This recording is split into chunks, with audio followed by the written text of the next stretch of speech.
baby is gay. Yeah, this is him. He's gay. I called up my dad and I said, hey, guess what? Your grandson, gay. Gay, gay, gay. If a brother and a sister loved each other and used contraception, is there something absolutely morally wrong about that? And that, by the way, and it was once, and they went off and it didn't affect anything else, I'd have to think about it. You're absolutely right. I can see no reason at all why these two sisters shouldn't marry if they want to. So.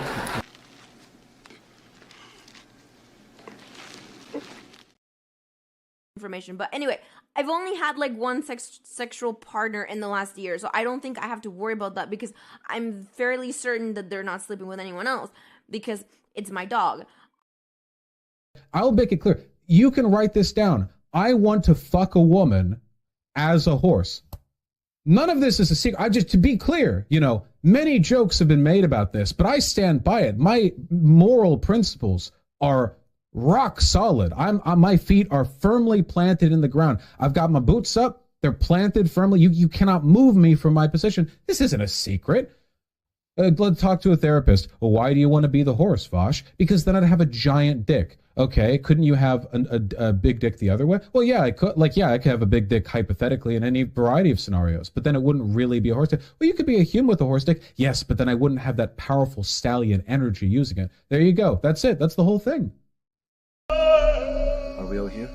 I need 100% participation for this to work. Yeah, everyone's here. All 12. 11. 11 of us. What's the plan? Well, as you know, Jesus is dead. But stick with me, okay? Stick with me. I have a plan. We are going to steal his body. Okay, I'm tracking with you. What's next? And then we're going to tell the whole world that he rose from the dead. Oh, you know I'm in. I love it already. All right, classic. Then what? And then we're all going to get brutally murdered. Wait. Come again. Could you go over that last part real quick? Oh, what? We get murdered. What's the problem? I like it. I like it. I mean, don't get me wrong, Pete. I love me a good hoax as much as the next guy, right? What's in it for us? Do we all get riches, fame, and fortune first, right? No, get this. You're going to be hated, persecuted, and reviled for the rest of your life!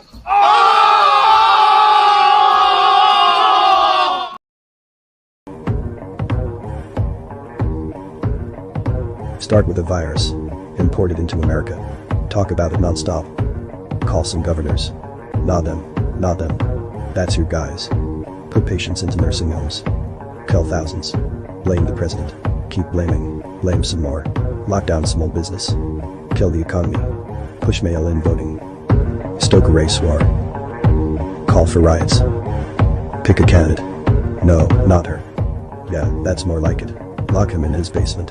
Shield him from the press. Don't cover this. Don't cover this. Don't cover this. Keep doing that. Ignore the economic recovery. Downplay the world peace. Pump the polls. Pump. Don't stop pumping. Install your software in swing states. That was fast. Take control of polling stations. Call off the election when you're losing. Kick everyone out. Pull out all the extra ballots. Get the software to do its thing. Get the media to say it's over. Call the big tech guys. Ban anyone who notices. Act like the whole thing never happened. Stealing the most powerful republic in the world. It's that easy.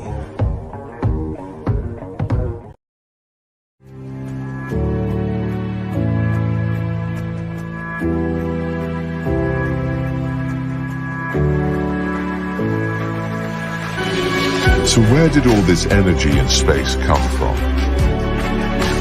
The answer was found after decades of work by scientists. Space and energy was spontaneously created in an event we now call the Big Bang.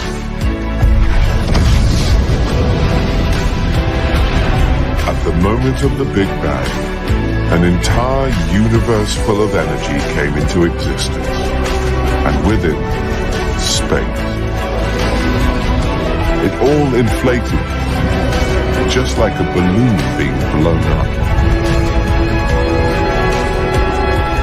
So where did all this energy in space come from? How does an entire universe full of energy, the awesome vastness of space, and everything in it simply appear out of nothing? For some, this is where God comes back into the picture.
In order to be a part of my live shows, you're going to have to go to the front of my YouTube channel. Look in upcoming live streams or shows that are coming along. You should see 1 or 2 shows that are set up at the moment.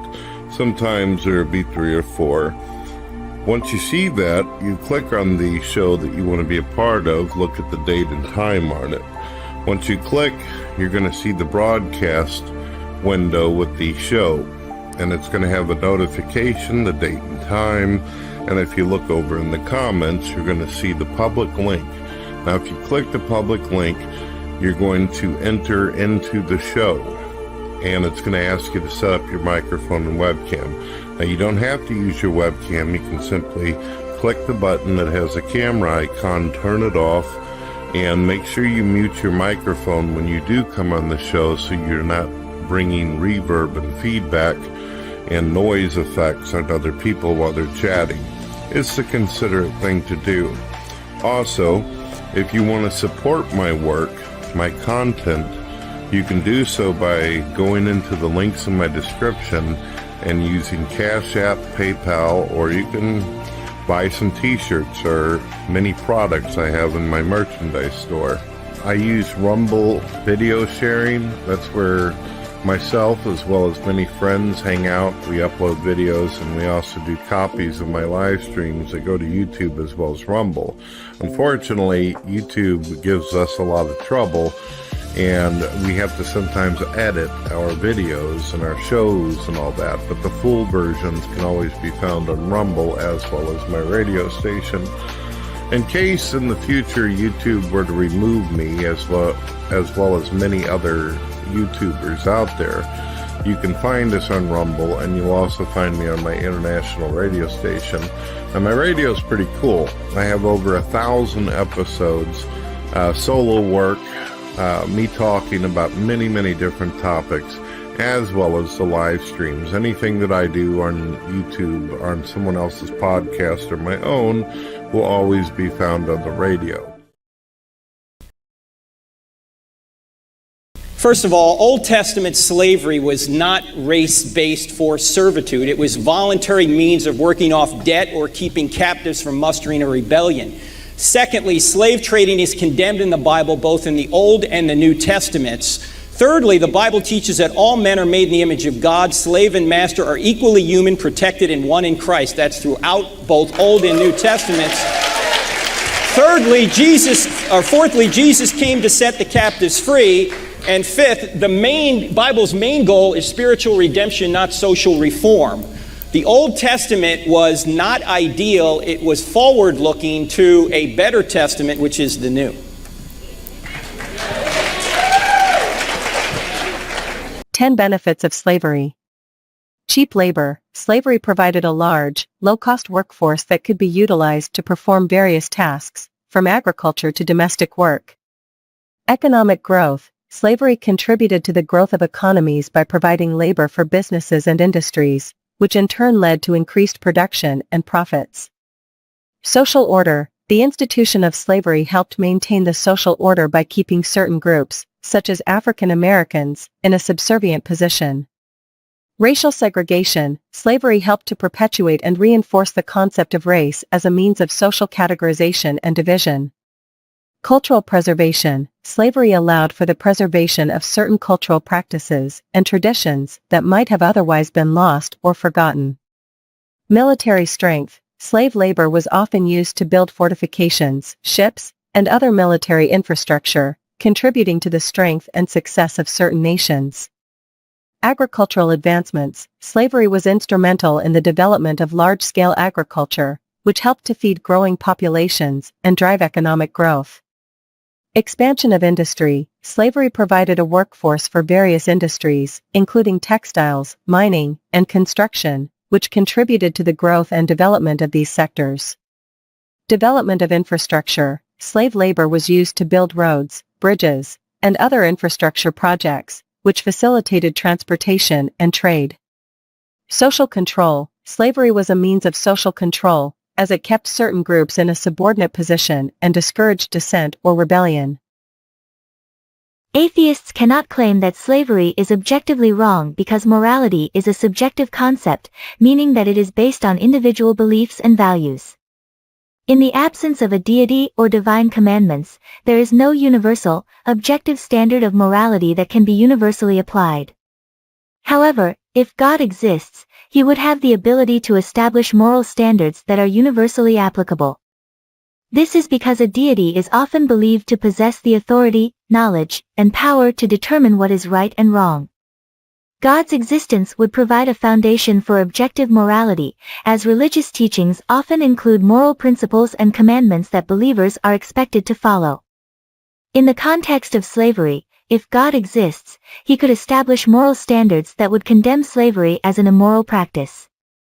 This could be based on the inherent worth and dignity of all human beings, regardless of their race, religion, or social status. God could also provide guidance on how to treat others with compassion, justice, and fairness, which would inherently oppose the practice of slavery.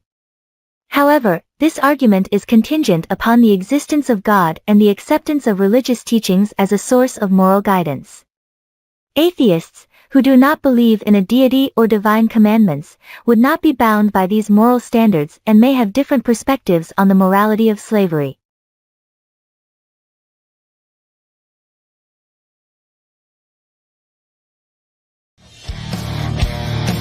The more of you that I inspect, the more of me I see reflect.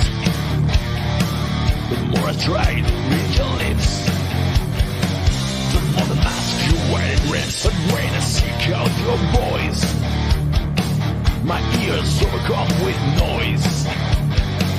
You show and tell with greatest ease, repeating possibilities.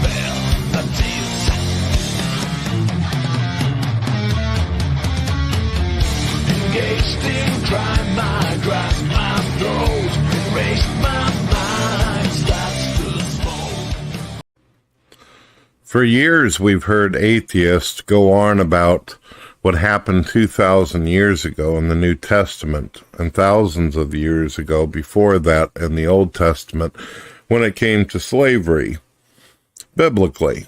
And the atheists will claim that it is immoral and under no circumstances is it okay to own people like property.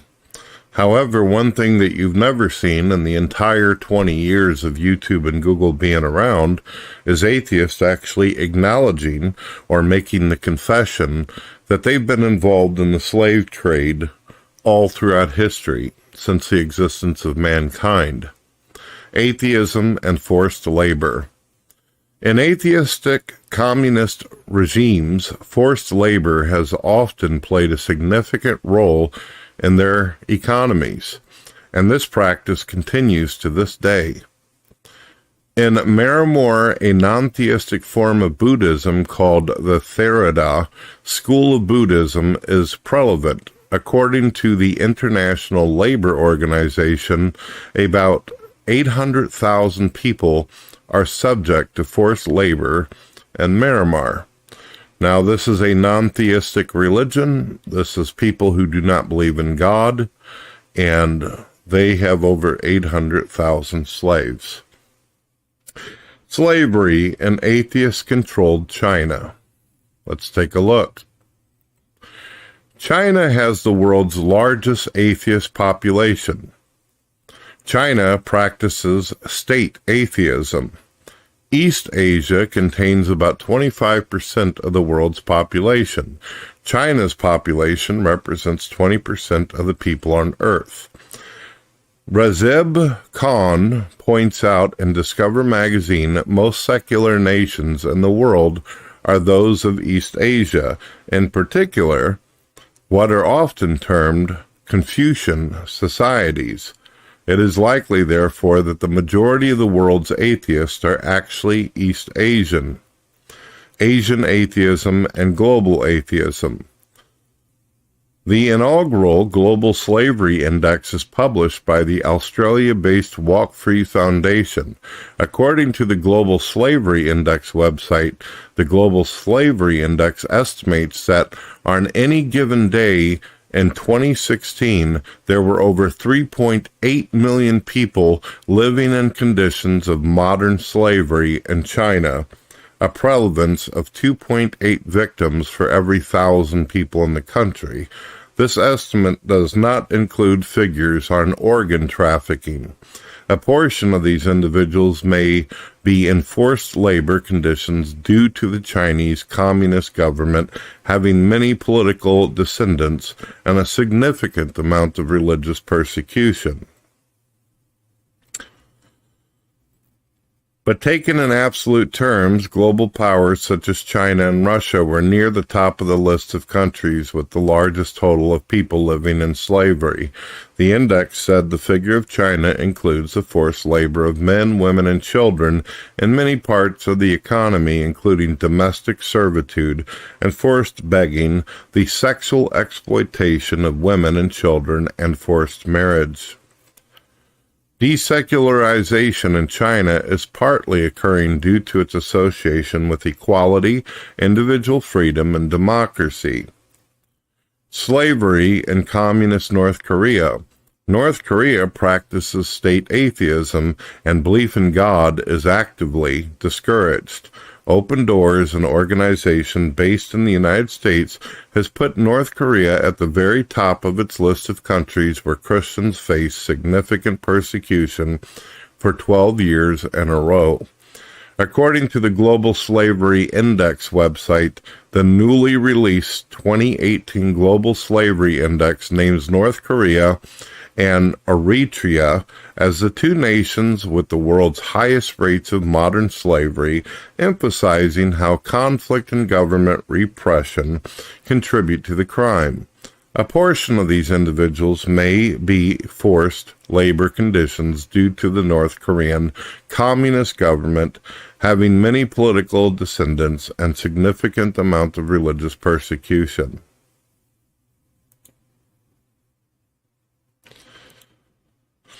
For a little bit more, slavery in atheist-controlled Vietnam. Vietnam practices state atheism. In 2019, the website Global Slavery Index estimated that there are 421,000 slaves in Vietnam. Slavery in the past of Thailand and Burma between the 1600s and early 20th century, 1/4 to 1/3 of the population of some areas of Thailand and Burma were slaves. Burma is present day by Myanmar. Richard Dawkins' family fortune and the slave trade. Richard Dawkins is one of the founders of the New Atheism movement. On February 20, 2012, the British newspaper The Daily Mail reported that Richard Dawkins' family fortune came from the slave trade. On February 19, 2012, the Daily Telegraph reported that Dawkins is being called to make reparations for his family's past. According to the news article, his family had over 1,500 slaves at any given time, one of the biggest slave plantations of all.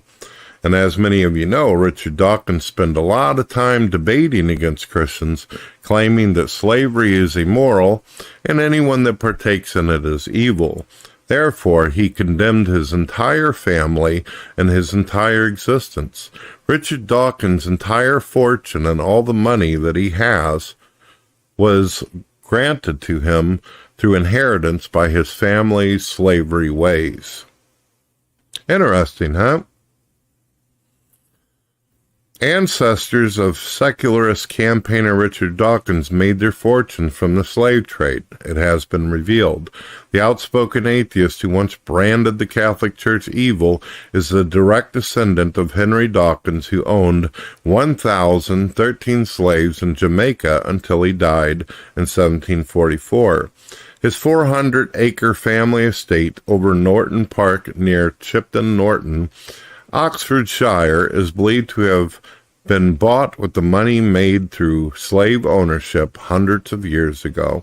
Richard's son, Henry, married into another of Jamaica's powerful slave trading families and left 1,013 slaves worth $40,000 and $736 when he died in 1744. The links with slavery continue down the family tree. In 1796, another ancestor, James Dawkins, voted against William Wilberforce's plans to abolish slave trade.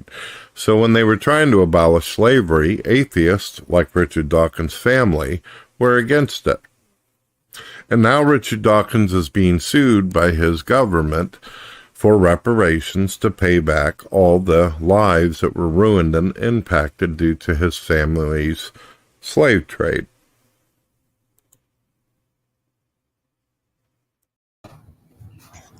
Well, Mr. Lucifer, how are you this fine evening? I'm doing good. How about yourself? Sorry, it was kind of a long presentation. I did warn, didn't I?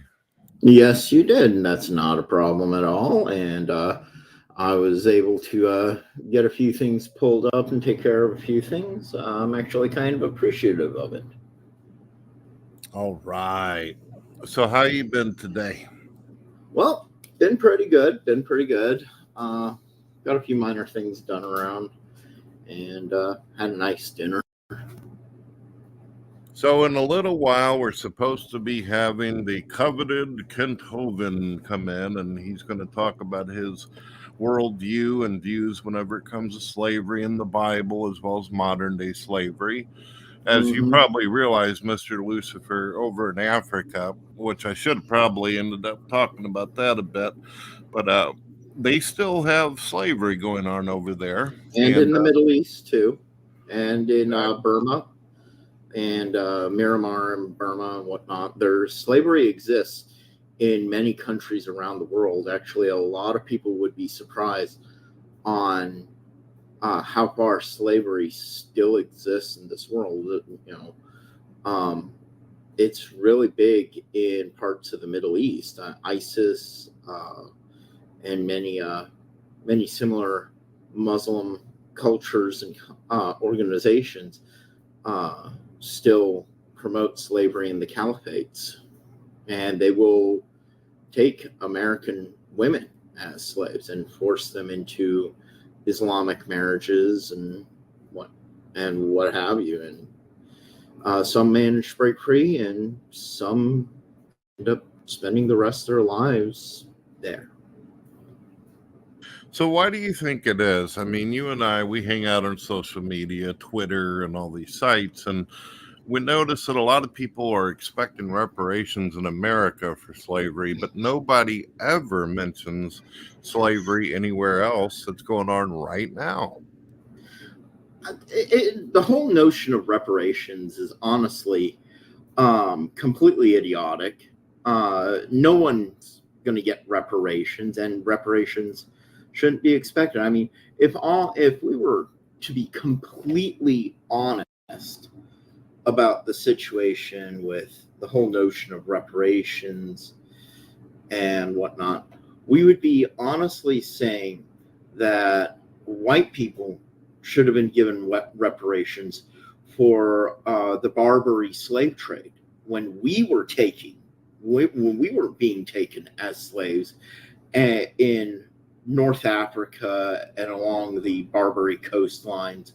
The horrors that Europeans suffered at the hands of the Barbaries, which was an African slave trade. They were a pirate company that was literally attacking the people all along the Mediterranean and the African coast and the outer European coast, like Spain, and going up towards the English Channel. The Barbary pirates were all throughout there, and they didn't meet their final end. And here's a little bit of American history, folks. The Barbary slave trade met its final end at the hands of the United States Marine Corps in their very first mission. You can look that up in history. The United States Marines, in their very first mission, allied with several other companies and took out the last vestiges of the Barbary slave trade. We got some people out here asking, why was atheist Richard Dawkins brought up, and why is he paying reparations and all that? Of course, I don't feel like that's fair, that he had nothing to do with it. His ancestors did. But it just goes to show how ignorant society is nowadays, that they're going to punish people who had nothing to do with it. But second of all, Richard Dawkins is the guy who's gotten up on stage and told Christians that they're evil and immoral because 2,000 years ago or more, slavery was talked about, and it was promoted throughout all kinds of different tribes of primitive ancient people. Mm-hmm. So, I mean, if somebody came at you all with the wrong tone and said, you're this and you're that and you're an evil, terrible, blah, blah, blah, you're most likely going to throw a couple of their hypocrisies at them, right? It's only the thing to do. Yeah. We'll give them the good old stone cold salute. There you go. Exactly. Let's see. Adam Lohr says, Brett, is your guest Lucifer a real Satanist? Haven't seen your past few episodes.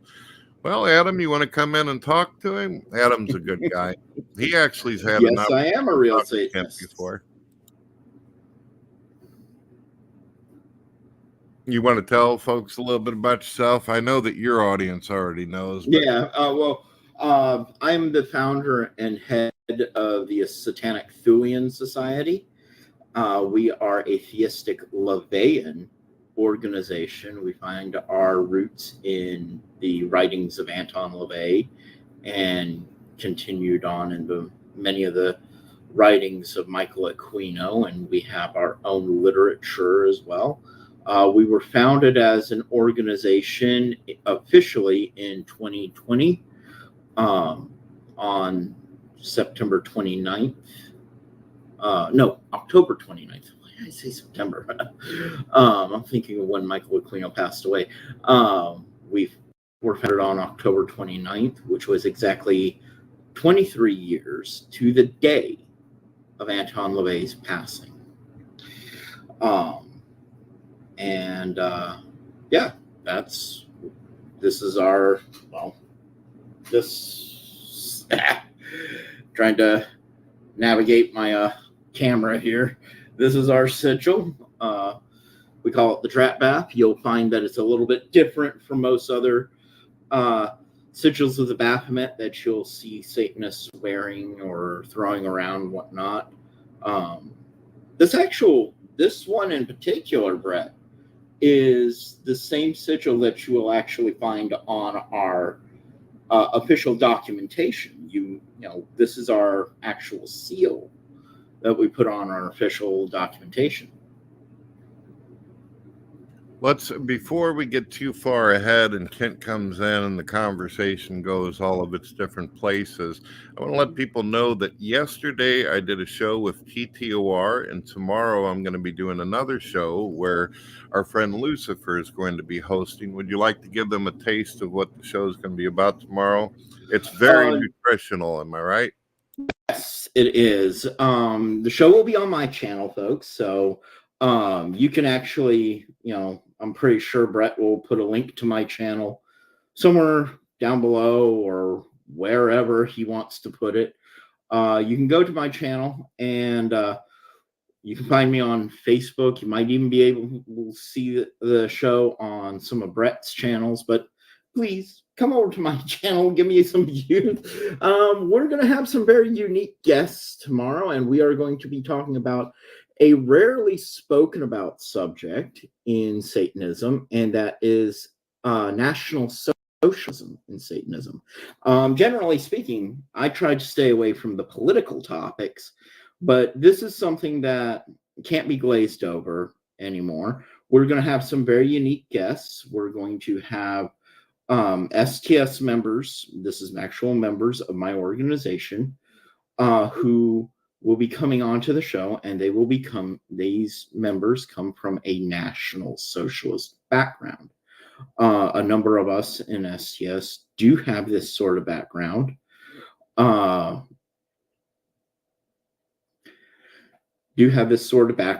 And have moved on from the hatred of the background and now find peace to be very preferable. And yeah. So the creationist crybaby, what's the difference between your beliefs and the Satanic Temple? Is it a belief in magic? Yes, we do actually do magic. We are very theistic. The Satanic Temple, they are not Satanists. They have nothing to do with us. Absolutely nothing to do with us. Later on, you will be seeing, I will be putting up on the show, I was sharing my screen for my for all of this, and people will be able to see something. I will be showing people the STS website, a page on there called the Lex Satanicus. You will be able to see that. And if you know anything about the Satanic Temple, they have their little membership cards, and on the back of it has their 7 tenets. Well, these 7 tenets get contradicted when you actually compare them to real satanic tenets. And the Lex Satanicus is the Satanic Thulian Society's version of our satanic tenets. And they are based almost entirely on LaVeyan literature. One of the other major differences that you haven't pointed out yet, I'm sure you will, but you're a theistic Satanist, which you actually believe in a real devil, as where these other groups, they're atheist. They lack a belief They in try to, yeah, it's completely idiotic. They really are Church Satan. They don't represent Satanism anymore. As a matter of fact, tomorrow's show will be talking about some of that. They like to glaze over certain parts of Anton LaVey's history. We do not. We show the good parts of his history as well as the bad parts. We are friends with present members of the LaVey family, whereas the Church Satan has ousted almost every single direct blood relative of Anton LaVey's family. So you got a few questions from people out here who are... Yeah, I was noticing that. There was one individual Okay, yeah, that was the one that I was going to look for. So our beliefs, there's no quick, real summary in our beliefs. If you want to get a good idea of what our beliefs are like, go read my book, The Satanic Testament. You can find it on Amazon.com. It is the largest single volume book on LaVeyan literature. It's about $30. This is the 4th edition of it. And yeah, you can go buy it. This actually gives a really good understanding of what STS's personal religious beliefs are. We do believe in hell. We do believe it's very real. It's just not what the Christians teach it to be. We do expect to go there. We want to go there. So trying to tell us to go to hell is just being like, oh, thank you. Let's go on our vacation. But in all honesty, we have a very long set of beliefs. We have a very unique set of beliefs. And do we actually believe in Satan is real? Yes, we do. Do we expect to? Where do we go when we die? Where are we expecting to go? We're expecting to go straight to hell. Yeah. So got another question from Limited Stay up there. I'll make sure to keep the questions for you. Well, you can go to our public Facebook page and scroll down and see some of our rituals. We have plenty of people who watch our rituals that state that they see things show up in the rituals with us. So have I had any real FaceTime with Satan, like paranormal events and whatnot? I have definitely had my fair share of paranormal events. I do definitely believe in ghosts. I believe in demons. I am actually one of 2 confirmed 4 potential satanic exorcists in the entire world. And 2 of the exorcists belong in my organization. So that tells you a little something. We are the only satanic organization that actually has the ability, the training, and the actual knowledge to perform the rite of exorcism. So FaceTime with Satan, well, yeah, literally yes. And you can have it too right now. I'm not even playing with you. I'm not kidding. Satan is called the god of the flesh. He is called the god within you. So when you look at yourself in the mirror, and like when you're all by yourself and you are completely honest with the good, the bad, and the ugly about yourself, and you hold a conversation with yourself, and you are honestly holding the conversation with yourself, you are addressing your own personal things, then your own personal issues, and you address even the worst parts about yourself that you never want to look at, as well as the best parts of yourself, then you're having a one-on-one conversation with Satan. So we got Missing Mod out here that says, no, sir, I'm here to ask questions about magic, hopefully. Now, Missing Mod, you can either ask the questions in text or you can come in. I've got the link pinned up at the top. Anybody can come in and chat. Ask whatever you like. All that's asked is you be somewhat sophisticated and civilized. That's all we ask. Yeah, Brett and I, we stumbled into each other on Twitter, and normally a Christian and a Satanist, especially a Christian who runs a pro-Christian talk show like this, would never give a guy like me the time of day. And in all honesty, a guy like me would never give him the time of day and on a normal day. But I saw that the Church Satan was giving him a ton of shit. And yeah, I see Antonio Rodriguez is asking a question. Brett, can you go ahead and bring that up, please? Let's see. Who is it, you said? Antonio Rodriguez. All right. Let me scroll down. Goodness gracious. We're getting hit with a lot of... Uh-huh. Oh, I see. I'm popular. I'm very popular.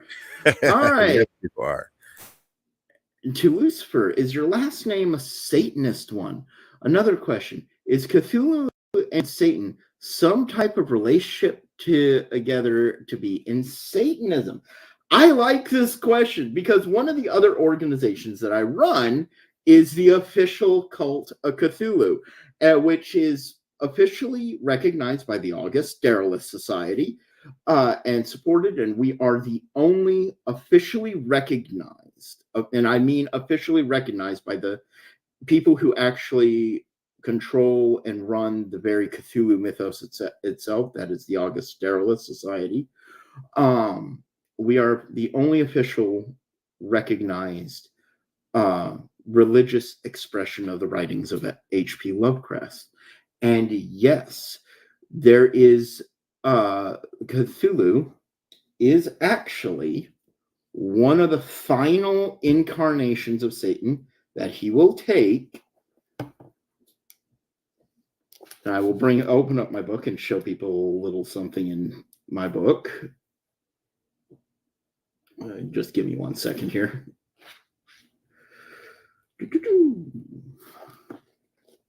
I've got to find it. It's all good. I hope everybody's having a blessed day out there. Everybody's happy, and I see Mr. Metaller's out there. I hope you've been jamming out on the guitar. You got it for us? Noise. Yeah, this is right in the book. So Cthulhu is actually part of our mythos, and when you actually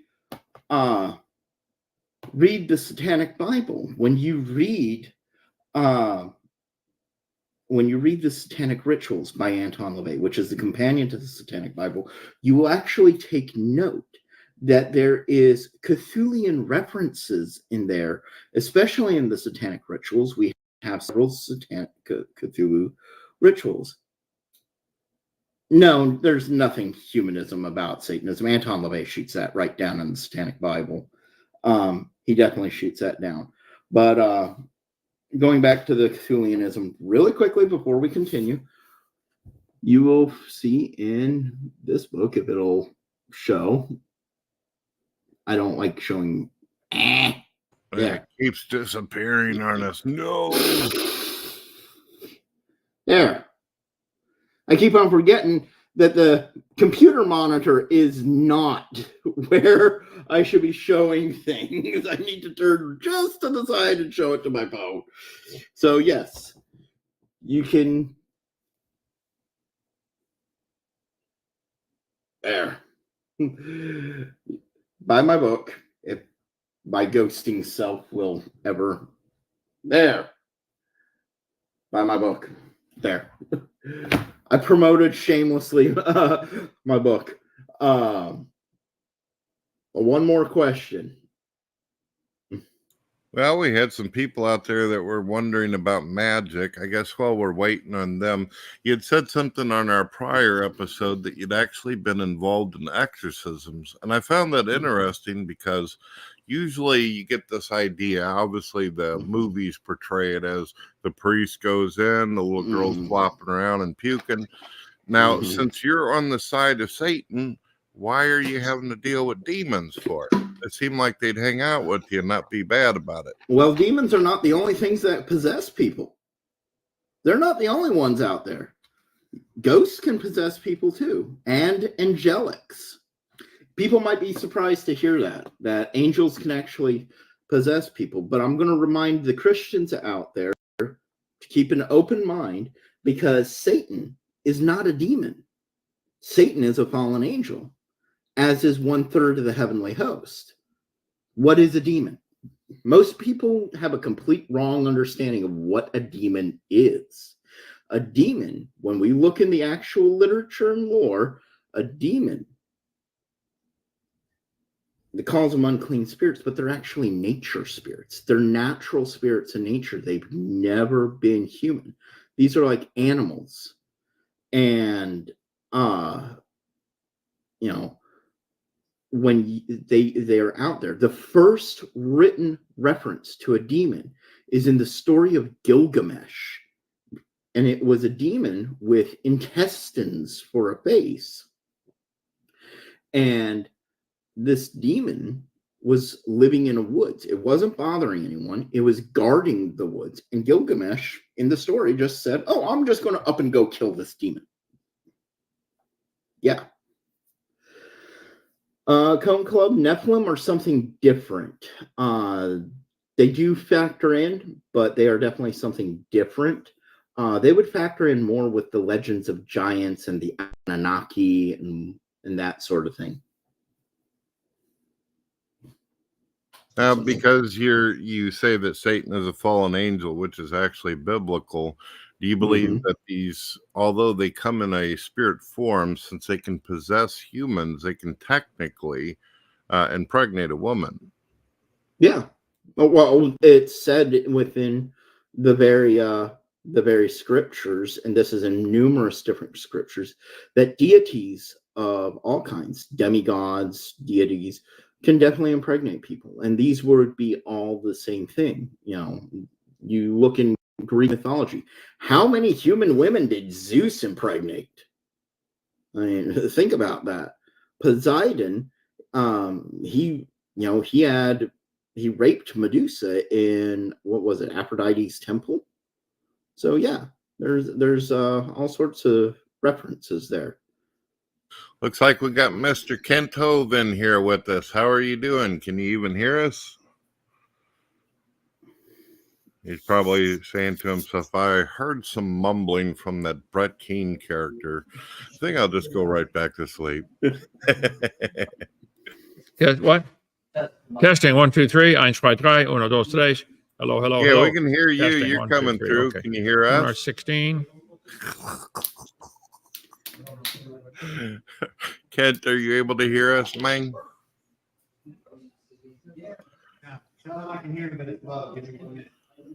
Tell him you can hear him, but it's very low. Oh, well, you got to turn up your volume on your end. It's us. It's on our end. All right, folks, we're going live. So if you want to talk, please go some. Oh, he went. You're muted now. I don't know why. Your mic's muted, Kent. All right, now you're good. Hello. Yes, we're live here. Go ahead, brother. Are you able to hear us now, Kent? I can hear you. Yep. Awesome, awesome. So how's your day been? Man, it's been busy as a one-armed paper hanger in a hurricane. That's pretty good. Now, well, I like busy, but this is getting a little carried away. So for an old man. How did your seminar go?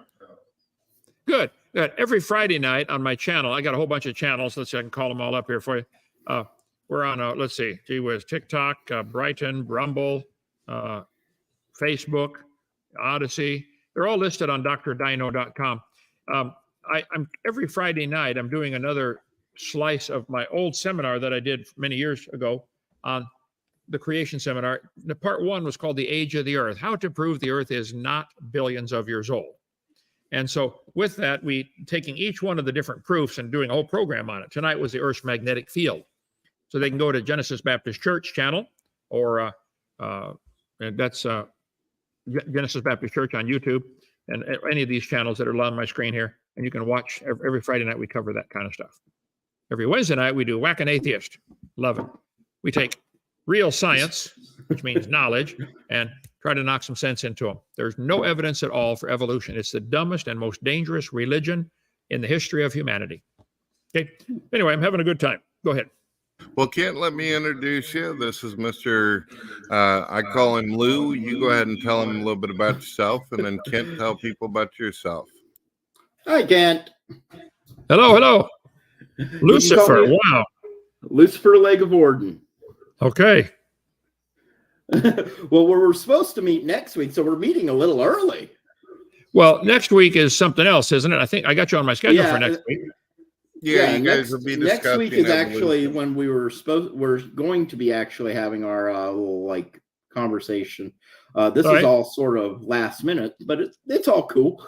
Okay. Yeah. So just to fill you in, my name is Lucifer LeGivorden. I am a theistic Levian Satanist.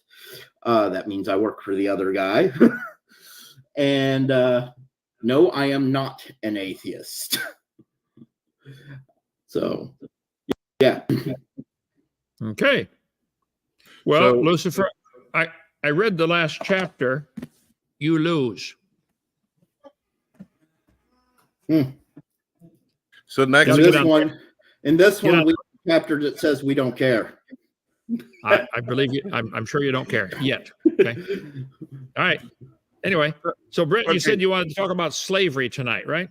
Yeah, when we originally started the show, we talked about, because you know that atheists are constantly pointing out and going after Christianity for slavery in the Old Testament and all this. So I pointed out that atheists have had a history, as well as in modern day, of slavery themselves. And I also, of course, made some arguments against slavery of the Bible. But I figured having you here, you're a veteran in this, and you'd be able to share a completely refreshing view on the concept of slavery and what's going on and your views on it. All right. Well, this is not my field of expertise, but you are right. The Bible does talk quite a bit about slavery. They had slaves all through there. No question. I wouldn't argue about that. Let's see. No, I want to go back to this one here. Got too many buttons to push. There. So I just quickly threw together a few slides tonight. This gotquestions.org website is a great source for information on this. Does the Bible condone slavery? There's a whole video about it. It's very good. Okay. Slave ownership was a common practice long before the Mosaic law was given. People have always enslaved other people.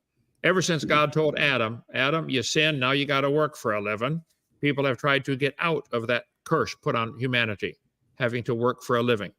And so they get somebody else to do the work and steal their labor and their life from them. This has been the history of mankind, okay? The law neither instituted slavery nor ended it. Rather, the law regulated it.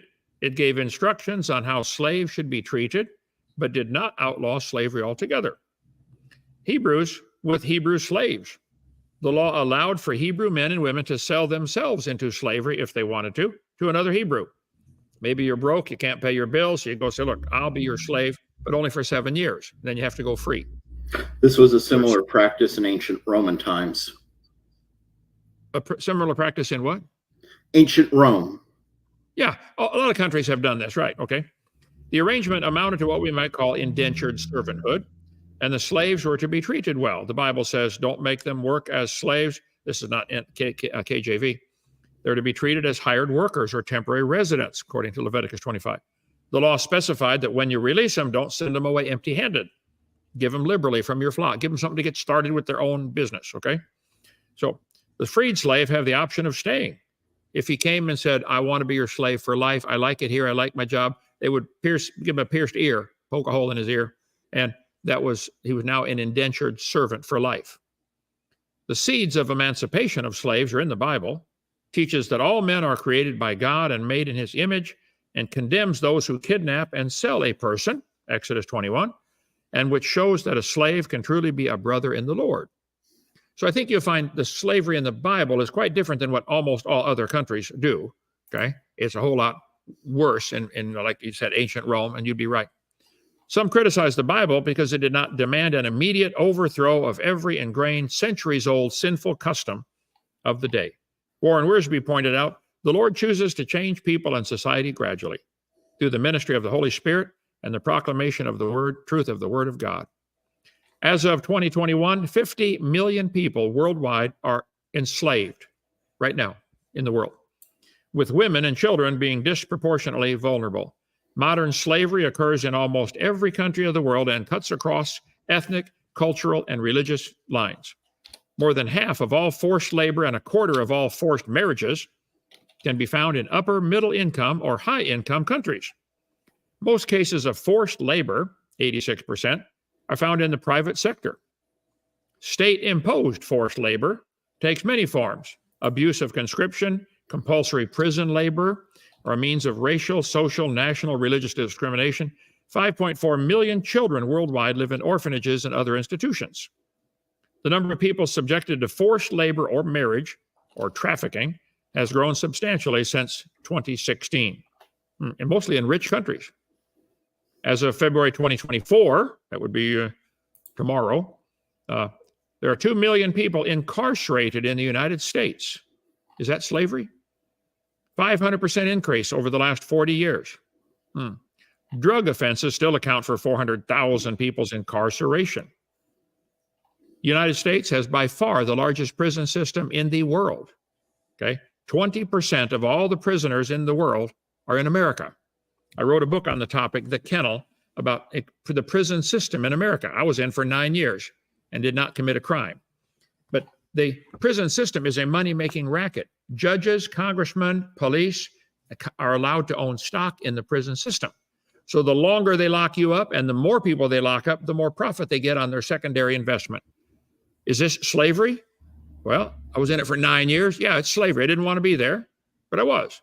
Is prison a form of slavery? See, God's word calls for crimes to be punished by fines or stripes or by execution. For certain crimes, you execute them. If you smite a man so that he die, in other words, you murder somebody, put him to death. Now, if somebody kills somebody and murders them, we lock them up for 20 years, and the victims, the family, has to pay to feed the guy for the next 20 years and worry about him getting out.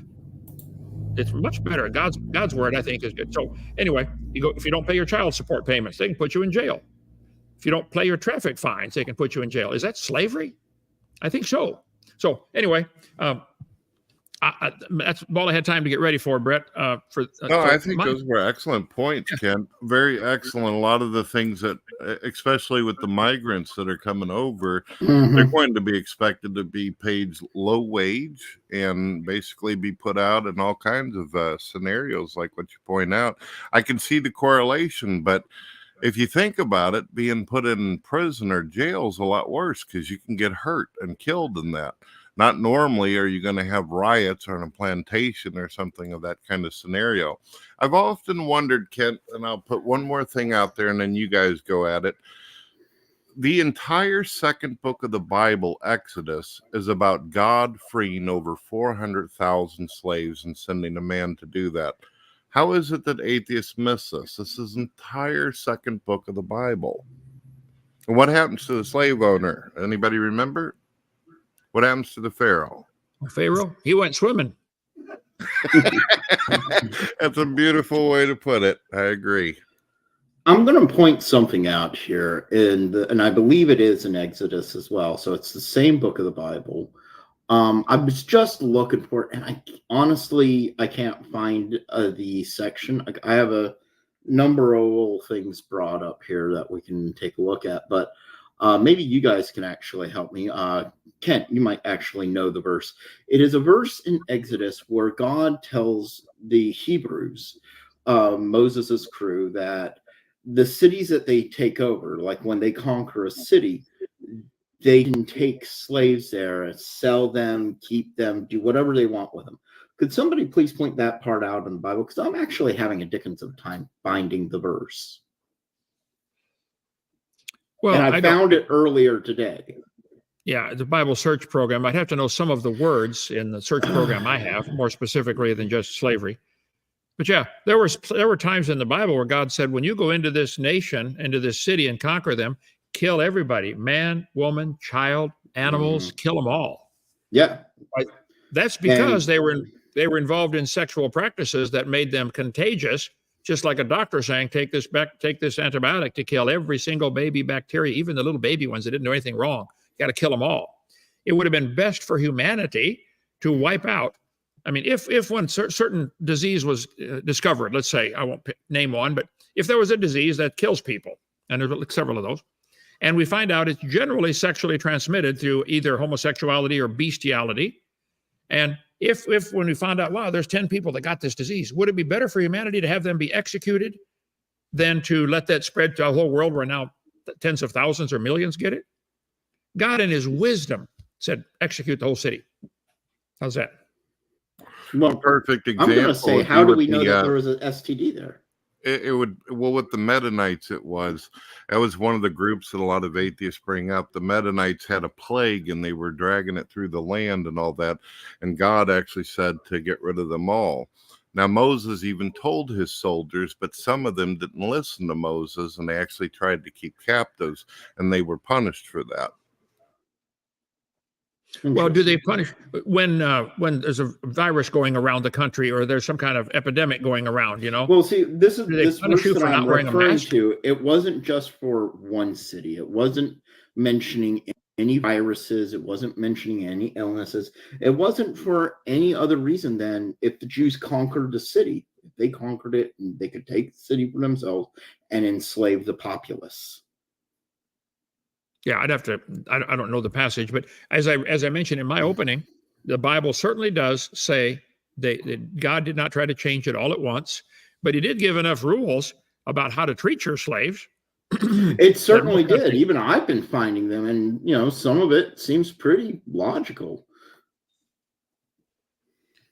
Yeah. Do other countries that have slaves today, do they have rules like that? Like you can't, you couldn't beat them more than I think 20. Like I was mentioning earlier with Islam, I used to live in the UAE when I was a little kid, and so I got to see a lot of horrific things with Sharia law, and I've seen people being stoned. I've seen people being burned alive. I've walked down through markets where you would see hands stapled to market stalls from people who tried to steal to feed themselves.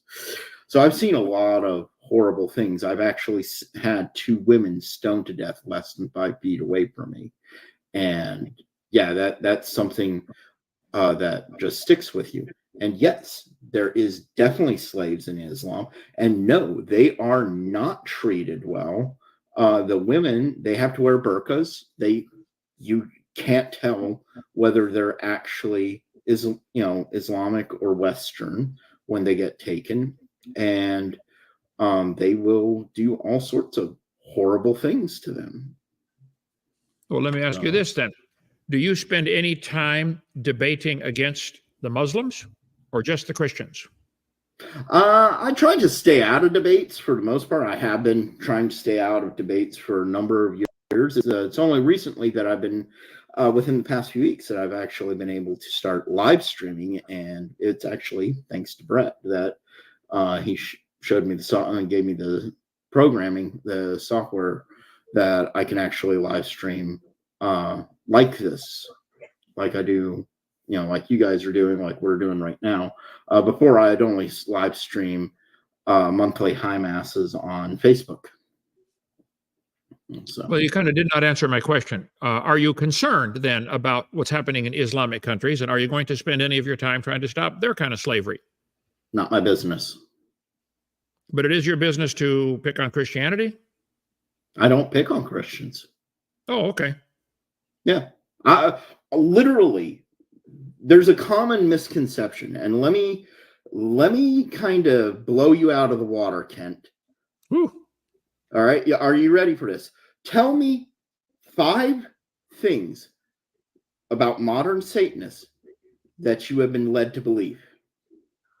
I don't think I could. I don't think I've said it intently. I think that we're liberal, that we're pro-abortion, that we're pro-bodily autonomy, that we're going out there bothering people on purpose, and that we just want to promote communism and tear down the country and all this other stuff.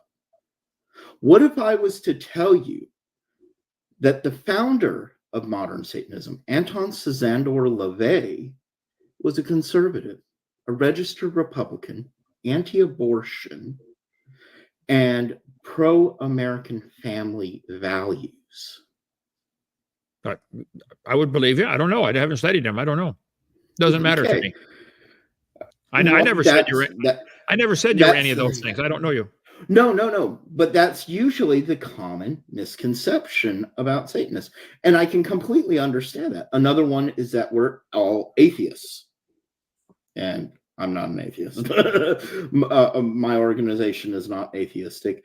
Most actual Satanists are not atheists. It's only a very small vocal minority that is atheist. Okay. Do you believe that there, besides Satan, there's a God, the God of the Bible, the heavenly God? Yeah, it's just we don't believe in him in the same way you do. What do you believe about this God in heaven that the Bible talks about? We have our own creation myths where we say that he is the creator god. We called him Yaldabaoth, or the demiurge. But we also state that he is not an honest god, that he has trapped souls into a clay form, a physical body, and you can find this in the Gnostic texts, and that is the world that we live in now, that there is an higher being, that he has restrained us from evolving into our highest selves. So do you believe then, from what you're saying, maybe just using the word differently than I would use it, do you believe that man is evolving from lower to some kind of higher being? Yes, that is the entire purpose of my organization.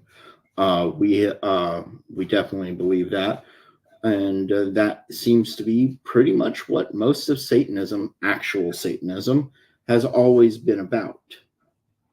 And how do you move up a notch in your organization? How do you get higher, closer to the perfect man or whatever? It's finding ourselves within ourselves, literally.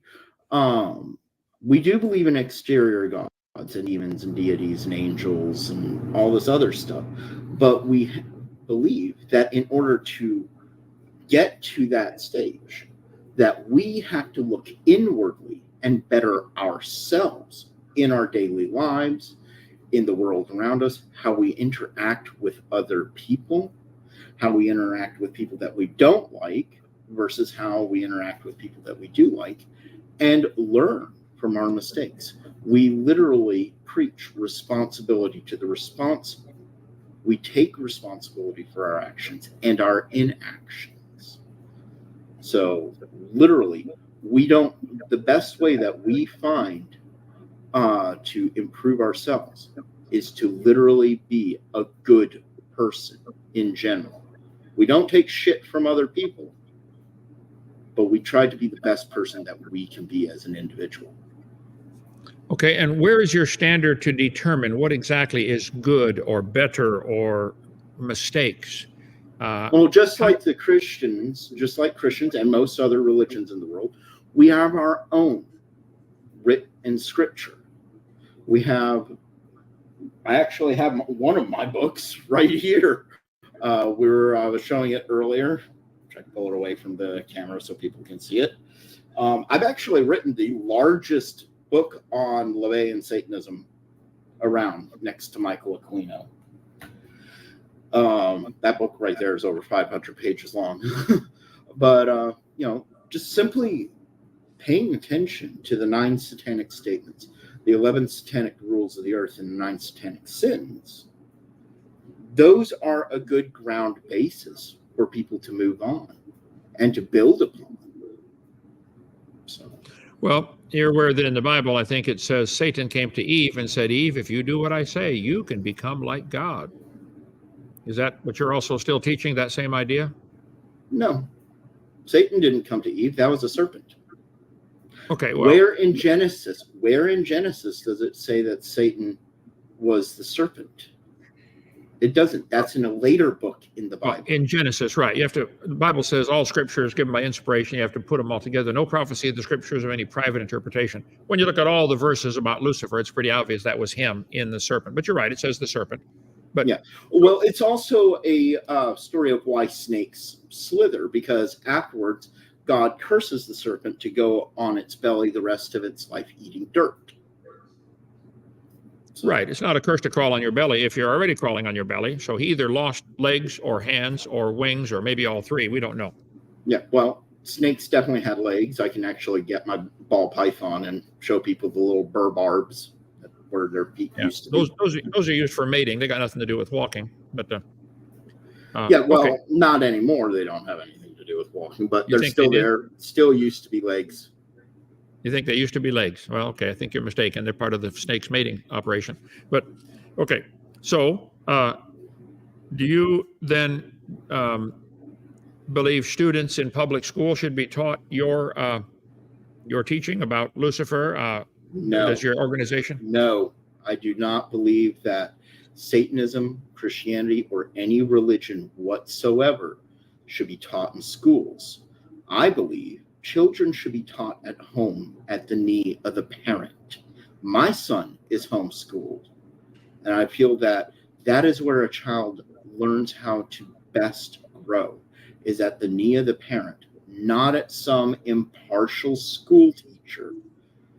Everybody is different. Every family is different. And what better way to teach and pass on your personal values to your child than at your own knee, to raise them in your care and teach them the values yourself. I do not believe that schools should be teaching politics. I do not believe that schools should be teaching religion. The only thing that I feel that schools should be teaching is reading, writing, and arithmetic, and basic science. You believe they should be teaching evolution? I believe that I am an evolutionist, but I'm not an evolutionist in the way you may be thinking. I accept that there's certain types of events in the evolutionary scale that cannot be explained. And there is, and I've actually expressed this with Brett myself, that you take a look at the evolutionary pillar of humankind, you see a clear-cut evolution up to Neanderthal man, but there's no connection to Homo sapien, our species of Homo sapien. We popped up out of nowhere.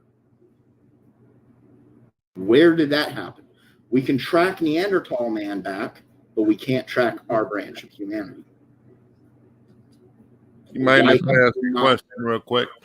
Do you believe that we came from a single cell in the ocean vents, or did we come I'm from not the qualified to creation answer story? that. I'm not qualified to answer that. I'm not a geneticist. That's fair enough. Fair enough.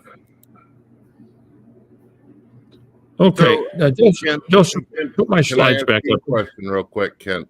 Okay, Just, sure.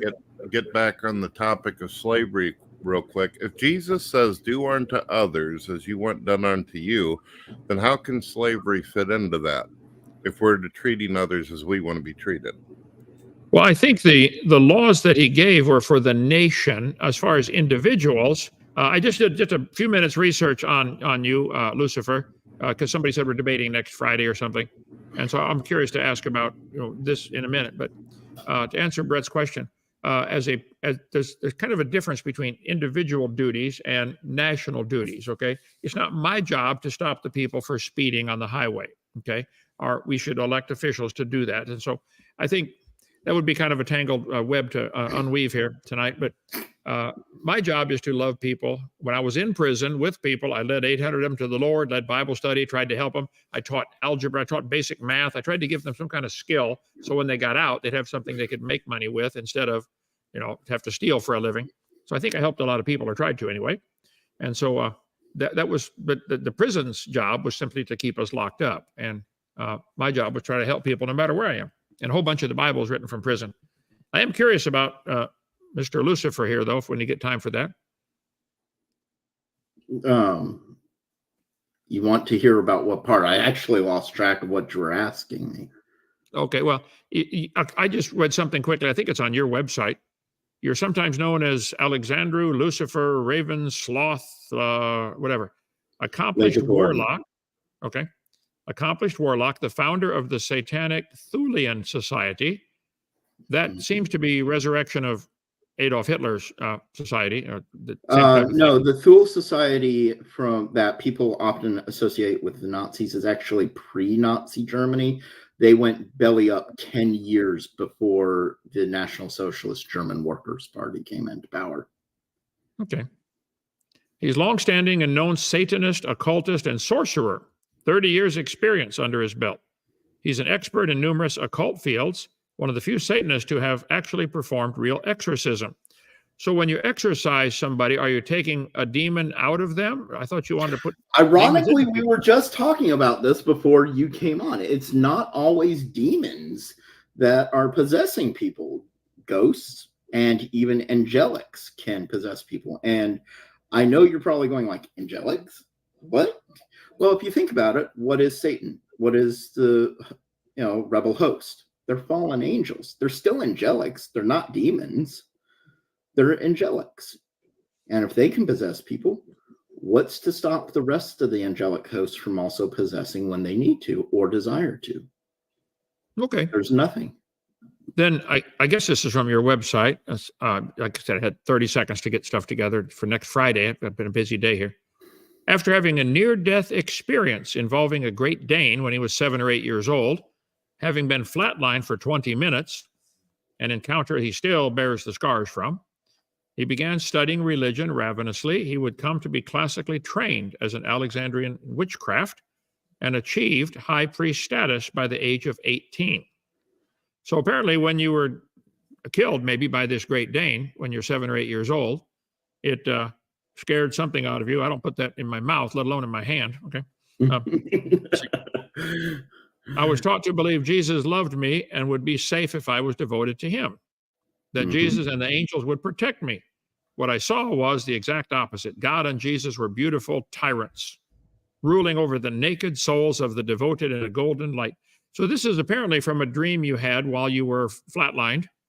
Brain dead.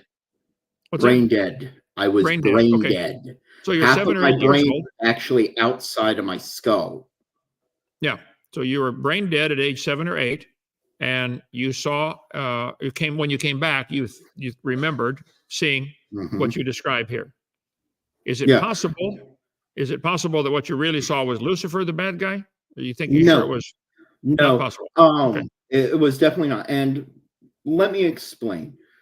Having been a person that has been dead, and I'm pretty sure several people in the comments can vouch from their near-death experience, that when you're dead, you don't actually have a physical body. What you perceive is your own perception, your energy of some sort.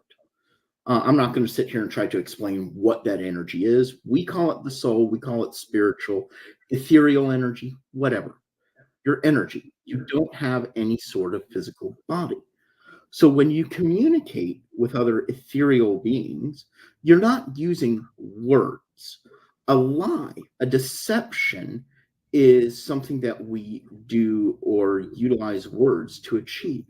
When you're communicating as energy, you're more communicating your intention and your understanding of something. And so there's nothing really there to lie about. People, the other beings kind of present their intentions, their understandings, their perception of something to you, and you respond to it. So it's all just there. And how you interpret it, that's just how you interpret it. Okay. I had some students that were brain dead, but they showed up for class, So when I'm still here. I came back, I didn't stay dead, but I was actually flatlined. What had happened is it was my grandmother's dog. It was a Great Dane. Her name was Kelly Girl. And she had recently been hit by a car. And she was fine, but she had a hurt paw. Well, we were in the kitchen at my grandmother's place, and I was petting her. I was down on the floor with her. And my foot, I was wearing shoes at the time, accidentally hit her sore paw, and she yelped. Well, when she yelped, she obviously turned to strike at what was hurting her, and my head was right in the way. And full-grown Great Dane meets little 7 or 8 year old child's head. What do you think's going to win? Yeah. Yeah. Well, I'm so sorry that happened, and I guess even sorrier that it led you to take the path you took. So I think anyway. Well, I'm not sorry it led me down the path I took. It actually opened me up, even though I don't follow the same path as you or other Christians.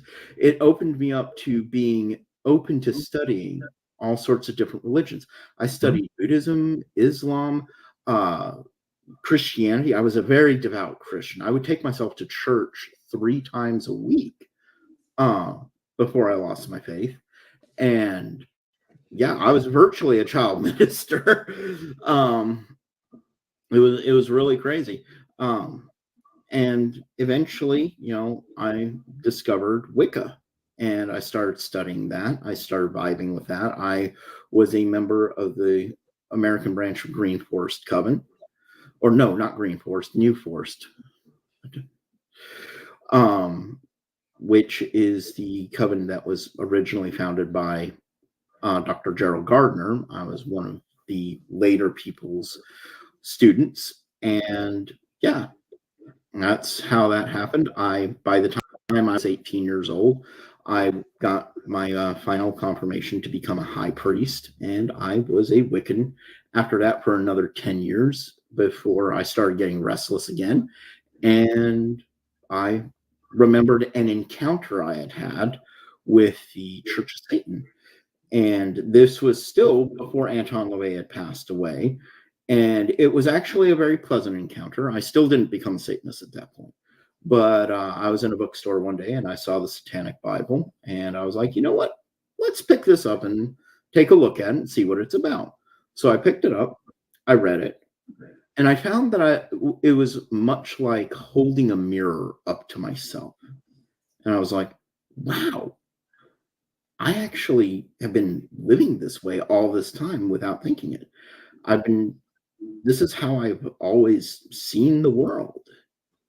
And so all I did was I just took on the mantle of Satanist. We got some folks out here who are asking questions. Brother Adam Lohr says, could you have him clarify if he said Yalda, Boath, or both? Yalda Baoth. Oh, sorry Yalda about Baoth. that. I apologize. He is a creator deity. He is Okay. a creator deity, and he's commonly seen as the bad guy in Gnosticism. And a lot of modern Satanists, theistic Satanists, are starting to adopt this expression of the Christian deity. This is the deity. He is a Greek deity that is being used that is being portrayed as being one of the names of the Christian God. Remember, folks, if you have any questions for Kent or Mr. Lucifer, make sure your questions are respectful, or I will not put them on the screen or even pay attention to what you got. Keep it sophisticated, folks. That's the way we like it. All right, just one more quick question. I just had a few minutes today to start putting together a few slides for our next Friday debate. Mm-hmm. It said the Thule Society, whatever that is, German occultist and nationalist group. Thule, let's see, it originated in the Study Group for German Antiquity, was a German occultist founded in Munich shortly after World War I, named after the mythical northern country in Greek. Okay. Mm-hmm. German Occult Society, founded in Munich, 1918, who styled himself Rudolf, was an anti-Semitic society that had links with Adolf Hitler through the German Workers' There's Party. no evidence of that. That's all speculation. Okay. I know what you're talking about. They were saying that people would have to cut themselves and take a vow, that a blood oath, that there was no Jewish blood flowing through their veins. The thing is the anti-Semitism in German culture didn't start occurring till the National Socialist German Worker Party started really preaching that, and that was years later.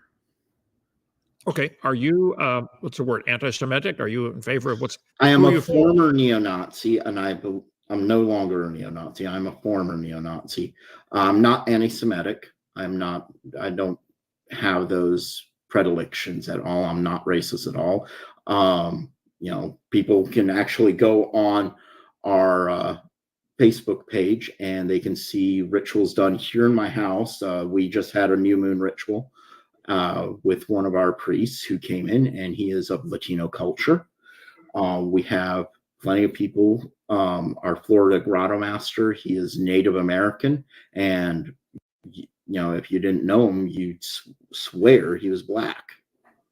So I have none of those predilections whatsoever. Neither did Anton LaVey, even though Anton LaVey was part of the National Resistance Party by James and a close friend, James Madoll. Okay. Well, Brett asked me tonight to come on and talk about slavery. I think that's, A, my battery's dying on my computer. B, I'm really tired, ready to go to bed. So if you can still do something next Friday, if you'd like, and I'll do a little more study. I'd like to find out more. You said you had a ritual tonight. What exactly do you do with these rituals? You pray to Satan, or? Well, that's one of the things, yes. We call them high masses. That's our general ritual. We have our ritual chamber here in my home. It's called the Black Parlor.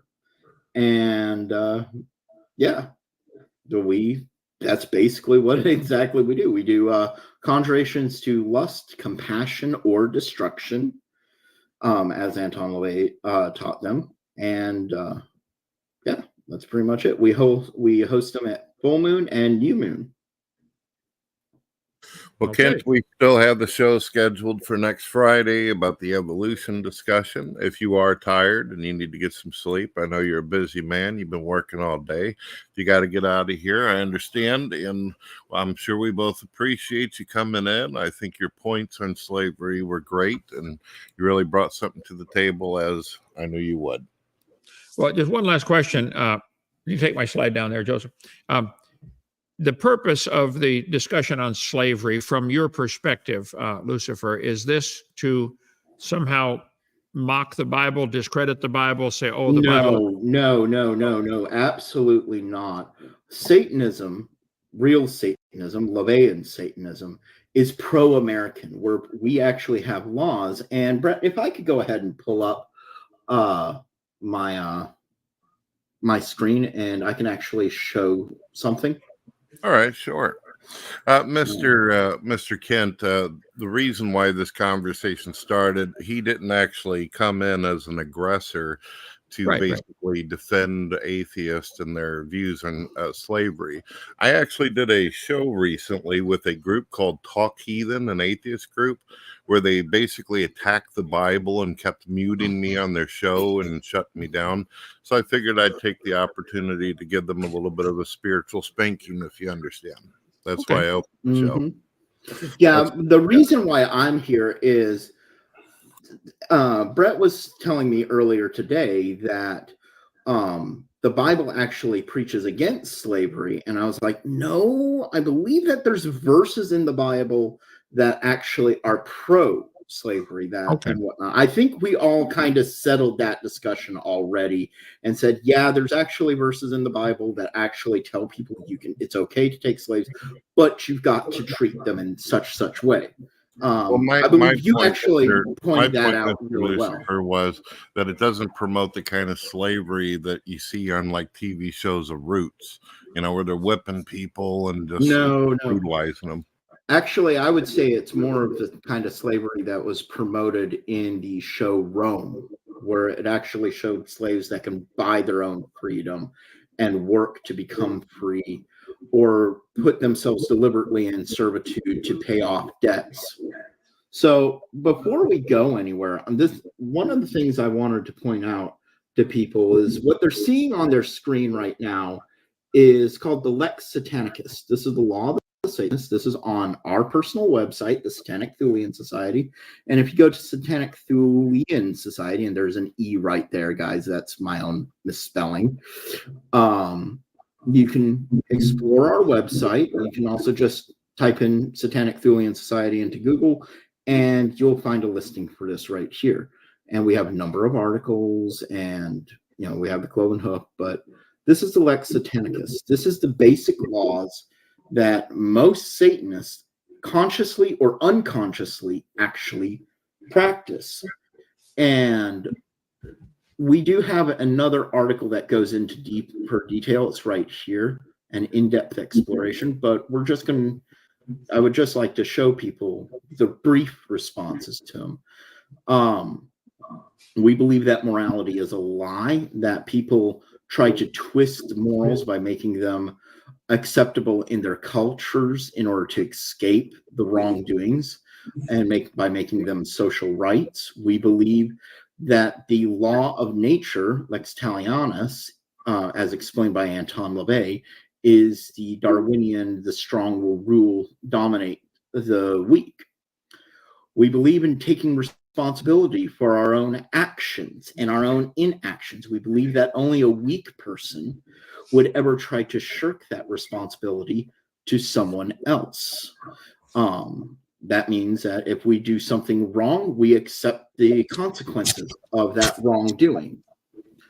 We believe in tempering our ego. Satanists are known for having a very big ego, but we also know that sometimes we need to have that ego popped and put back in our place. That way we can be at one with our peers and the people around us.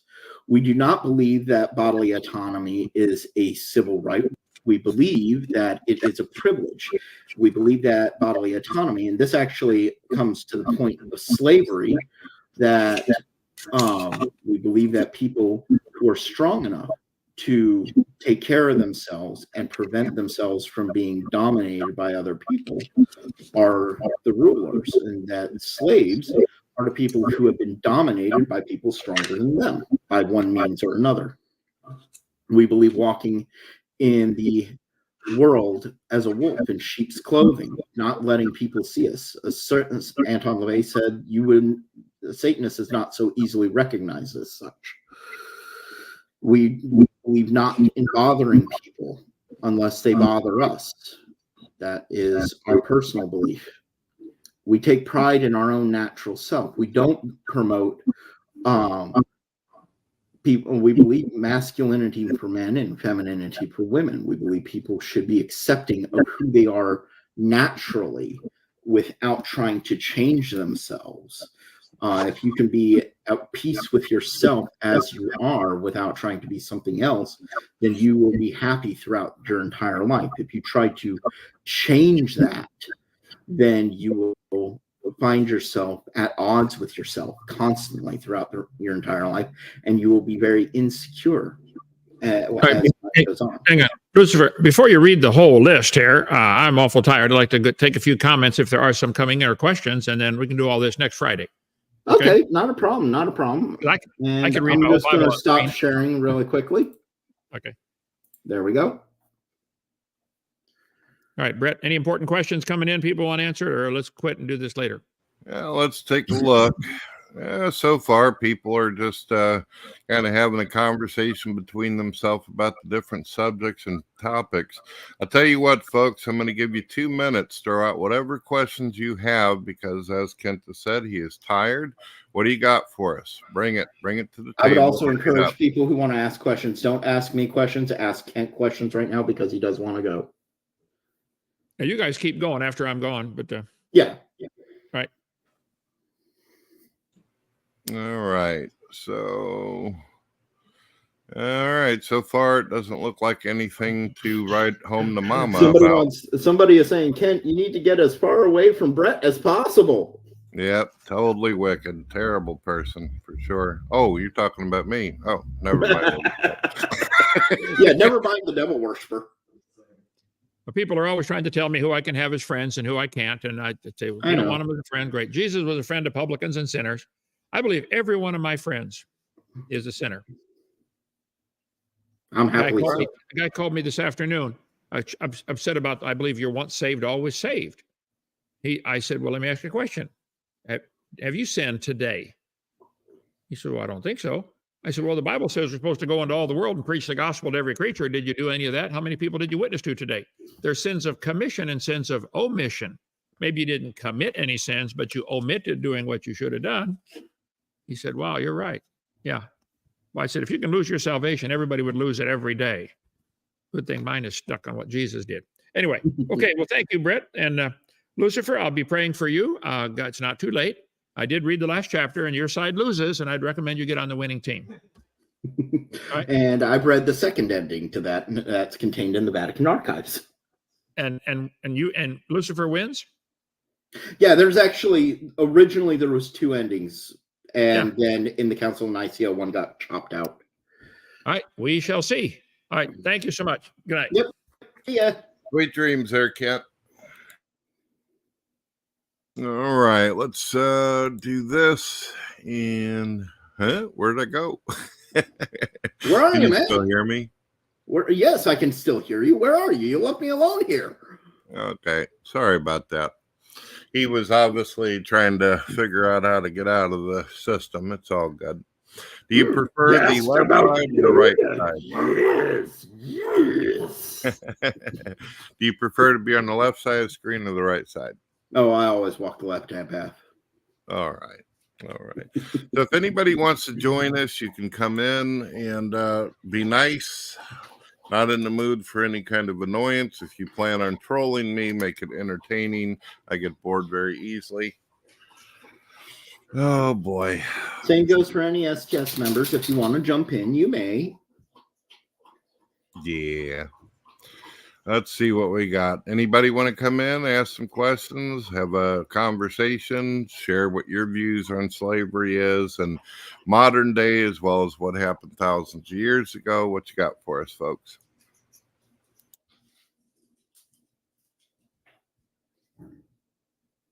All right. So there's that. Well, it looks like we're all, unless you got more to say about the slavery thing, I guess we can. I really don't. I mean, I stated my piece, the whole notion that I think we actually, and I didn't even have to pull up anything showing what I was talking about. I think Kent covered it all pretty well. He said that, yes, the Bible does promote slavery. That's what I took from it. But he also made the very valid point that the Bible, the Christian Bible, tells Christians not to abuse their slaves, that they should be treated well and all sorts of things. I really do wish that we could have found that one quote that God told the Jews that whenever they took over a city, they were perfectly free to take the inhabitants as slaves. We never found that quote, but we got somebody here named DJ Pick. Now remember, 90% of the people that come in as guests, I don't know anything about them. This guy might pull out his wee-wee. He might start bouncing off the wall. I don't know. So prepare. You want to put up your screen then. There we go. Hello, Mr. DJ Pick. Tell us a little bit about yourself there, fella. I'm from Alabama. There Can you y'all hear me? Can you hear me? Yeah, how you doing? I can hear you. Yeah, I listen to Kent Hovind every day. I got all his seminars. I studied him like crazy, other than the Bible. You're actually pretty close to him. You live right close to where his compound is in the same state. Yeah. He's south from me. But I want to answer that question you just said. Can I answer that? Yeah. The part of the scripture you're talking about, I can't name it right offhand, but I know what you're talking about. Do you realize that when they came in to do that, the Lord told them to kill everything? Is that the verse you're talking about? No. This when the Lord said, kill them all, do not let them. No, this is a different verse. I don't know exactly. I found it earlier today. Okay. I was literally, after Brett told me that he was doing this thing, and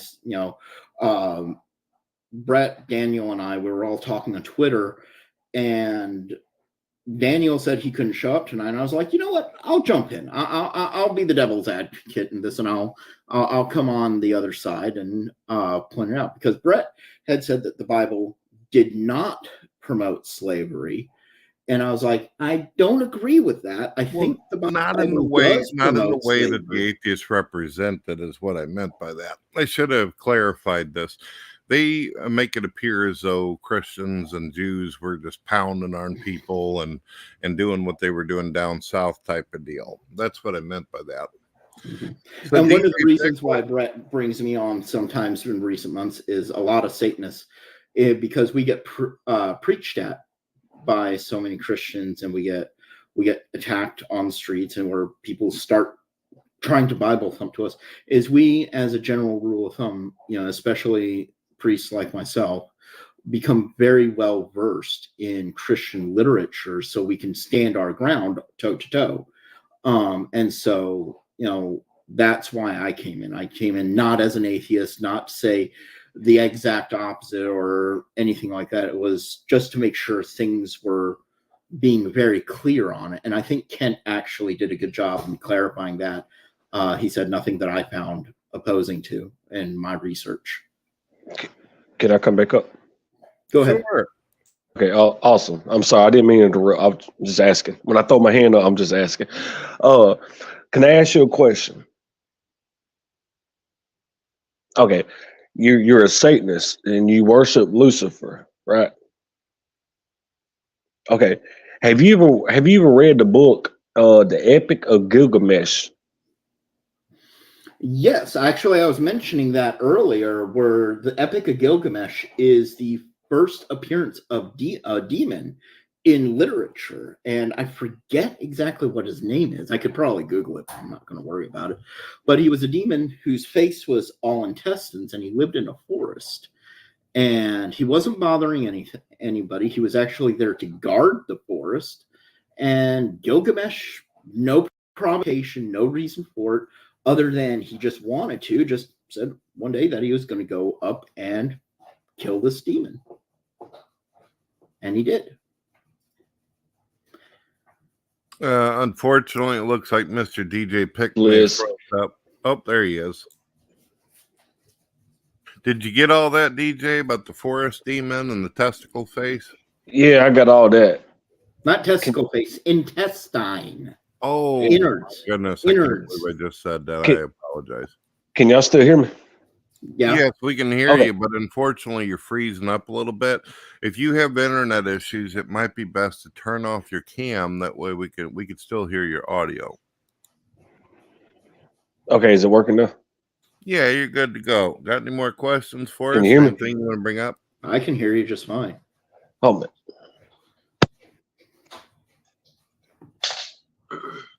All right. So, do you have anything that you'd like to share with us? If you don't mind me asking, I'll throw something at you. What's your theological position and political disposition? You have to unmute your mic now. Can you hear me?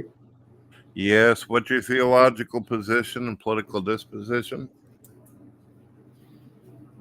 All right. I tell you what, when you get your internet fixed, come back to us because you're having all kinds of problems. And as exciting as it is, it's starting to get a little old. Anybody in here that's got some good internet, a microphone, who wants to come in and actually chat with us? Have any questions? My goodness, what was that loud noise back there? Is that an air conditioner? Yes, I'm actually, it's right next to me. It's my heater. Goodness gracious. Yeah, we have a furnace you had heater some rough here. weather recently. We had a snowstorm with lightning. You ever seen anything like it? Yeah, thunder snow. I've seen that before. It was. I moved down here from up north in Pennsylvania, Maryland, to get away from the snow. So, fortunately, I haven't seen any snow this year. I think I've seen snow once in the past 3 or 4 years that I've lived here in South Carolina, and I am happy not to see it. I don't have to go shoveling my driveway. Now remember, folks, tomorrow we're going to be doing a show. It's going to be hosted by Mr. Lucifer here. Would you like to remind them a little bit of what it's about and why? Okay, so yeah, it's going to be over on my channel. I'm pretty sure Brett will be connecting to it, but if you want to, he'll also probably be throwing up the link wherever, and you can come over to my channel, give me the views there. But we are going to be discussing National Socialism in Satanism, and there will be at least 2 STS members who on the show with me who have a background in National Socialism along with myself, and these are individuals who have a very long background. They've walked away from hate and they've found peace within themselves, and they're working on bettering themselves through Satanism. And so we're going to be having a show about the history of National Socialism in the satanic religion. So you can join us there and watch on my channel, which is Lucifer LeGivorden and the Satanic Thulian Society here on YouTube. Or if you're watching, you can go to the STS primary page, the Satanic Thulian Society's page on Facebook and watch it there. Or you can also watch it on my Twitter. I do have it connected, but I will recommend that, folks, you should probably go over to his channel because he's the one hosting it. So he deserves to get the views for it. And we will also be on Facebook as well as Rumble. We got somebody here called Darth Kermit. DJ, I'll give you another chance, but you better fix that 1960 computer you got over there. There we go. All right, so Mr. Kermit, what's your story? Tell me a little bit about yourself. Well, I like Would have liked to have Kent Hovind answer why he had 5-year-old girls giving him back massages. All right, thank you. I appreciate it. See you later, butt boy. All right, DJ Pick, what's your story? What do you want to talk about? Can y'all hear me now? Yes. Okay. Yeah, like I said, I'm from Alabama. The internet sucks. But why we talk about the Epic of Gilgamesh? Yes, we were. The Sumerian King's List and all that. Nakash. You ever heard of Nakash? No. You'd probably, honestly, I've studied Babylonian history, but not as much as I should. I do have a friend who would be much better to ask about Mesopotamian history, Babylonian history, and Sumerian, and that would be Grand Magister Tom Blackwood. I would love to talk because Nakash is actually Hebrew for the serpent in Genesis. Okay. The shining one, just letting that out there. I did a lot of study on Genesis, and Kent Hovind got me started on this journey, but it's a lot. It's a lot to dig in. And Lord Arata in the Epic of Gilgamesh. Do you know who Lord Arata is? Not right offhand. It's been so long. The last time I read the Epic of Gilgamesh, I was 13 years old. I'm 42 now, so. Yeah, I'm 30. Just throwing it out there. Yeah. Actually, if you dig down, you could take every lineage from the mountains of Ararat, and you could tie them in using Genesis and using the Epic of Gilgamesh, the Sumerian King's List, and the Hebrew. You could tie all of them together. Nimrod is telling his side of the story, where the Bible in Genesis is telling his side, God's word on his side of the story. He only mentions Nimrod, but Nimrod, Gilgamesh, is talking to Lord Arata, and he's asking this man on this mountain, Lord Arata, to help him build a ziggurat. Just if you read it again, understand it's two different books. One is leading to Jesus, and the other one is telling you their side of the story down here in or the Chaldees. It's all there. I'm just letting you know. Once you're worshiping, I'm not attacking you, and I love you to death. I'm not going to attack you. I'm not going to say you're going to heaven to hell. I have no authority to do that. But what I will say, you're worshiping that I've ever met that's admitted that. Thank you. Yeah, you're worshiping a creation that's already been created. So all of man's deities, according to Satanism, are creations of man's own creativity and then given license to have power. So yes, I know that I'm worshiping creation. It is a creation of humanity's own creation. It's what we call an egregore.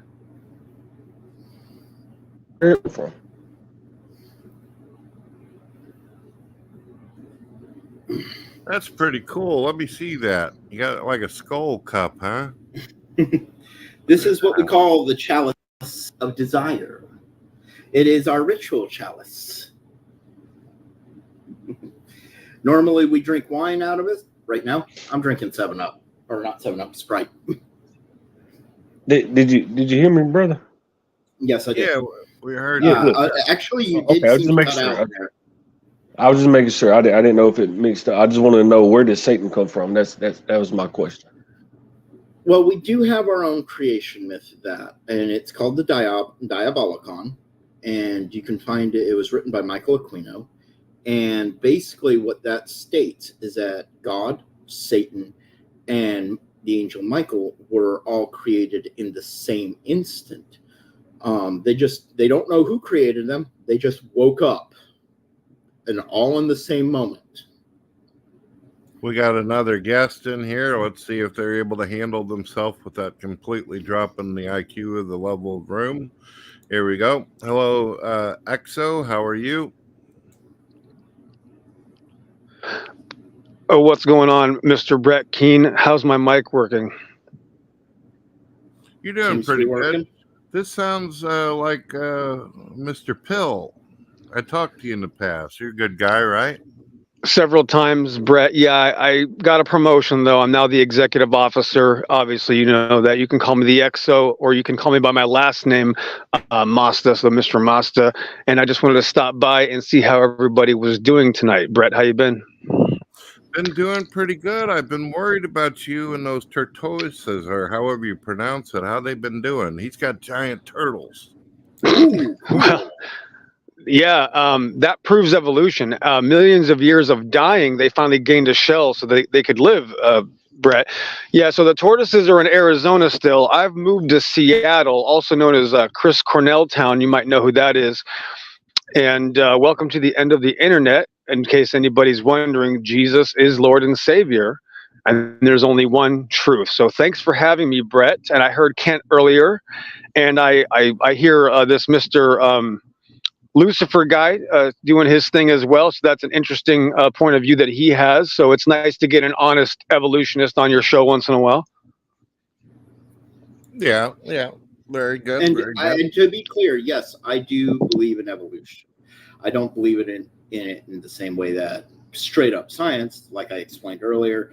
I believe that there's holes in evolution that need to be explained, but I do believe in general evolution theory.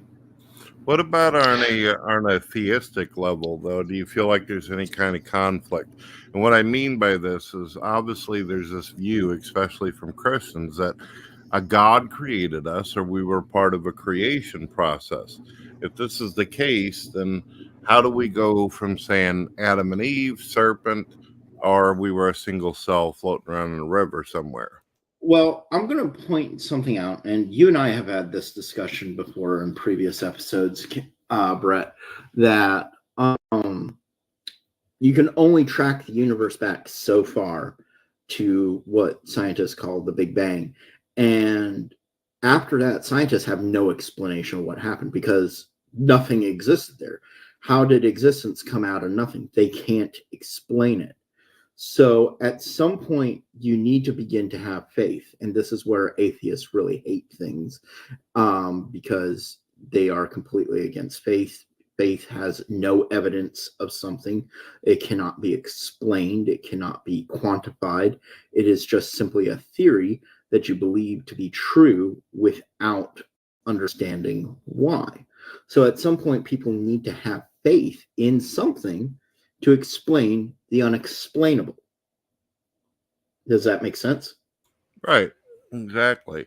But you understand where atheists and religious people, whether they're on either side, left or right path, that if they're believing that they came from the ocean and went through some evolutionary process, then that completely denotes the idea that we were already created from the material of the earth. Yeah, I hear it. Well, it's like I was saying earlier, when you look at human evolution, the human evolutionary scale ladder, whatever you want to call it, you get up to Neanderthals, and then suddenly our people show up.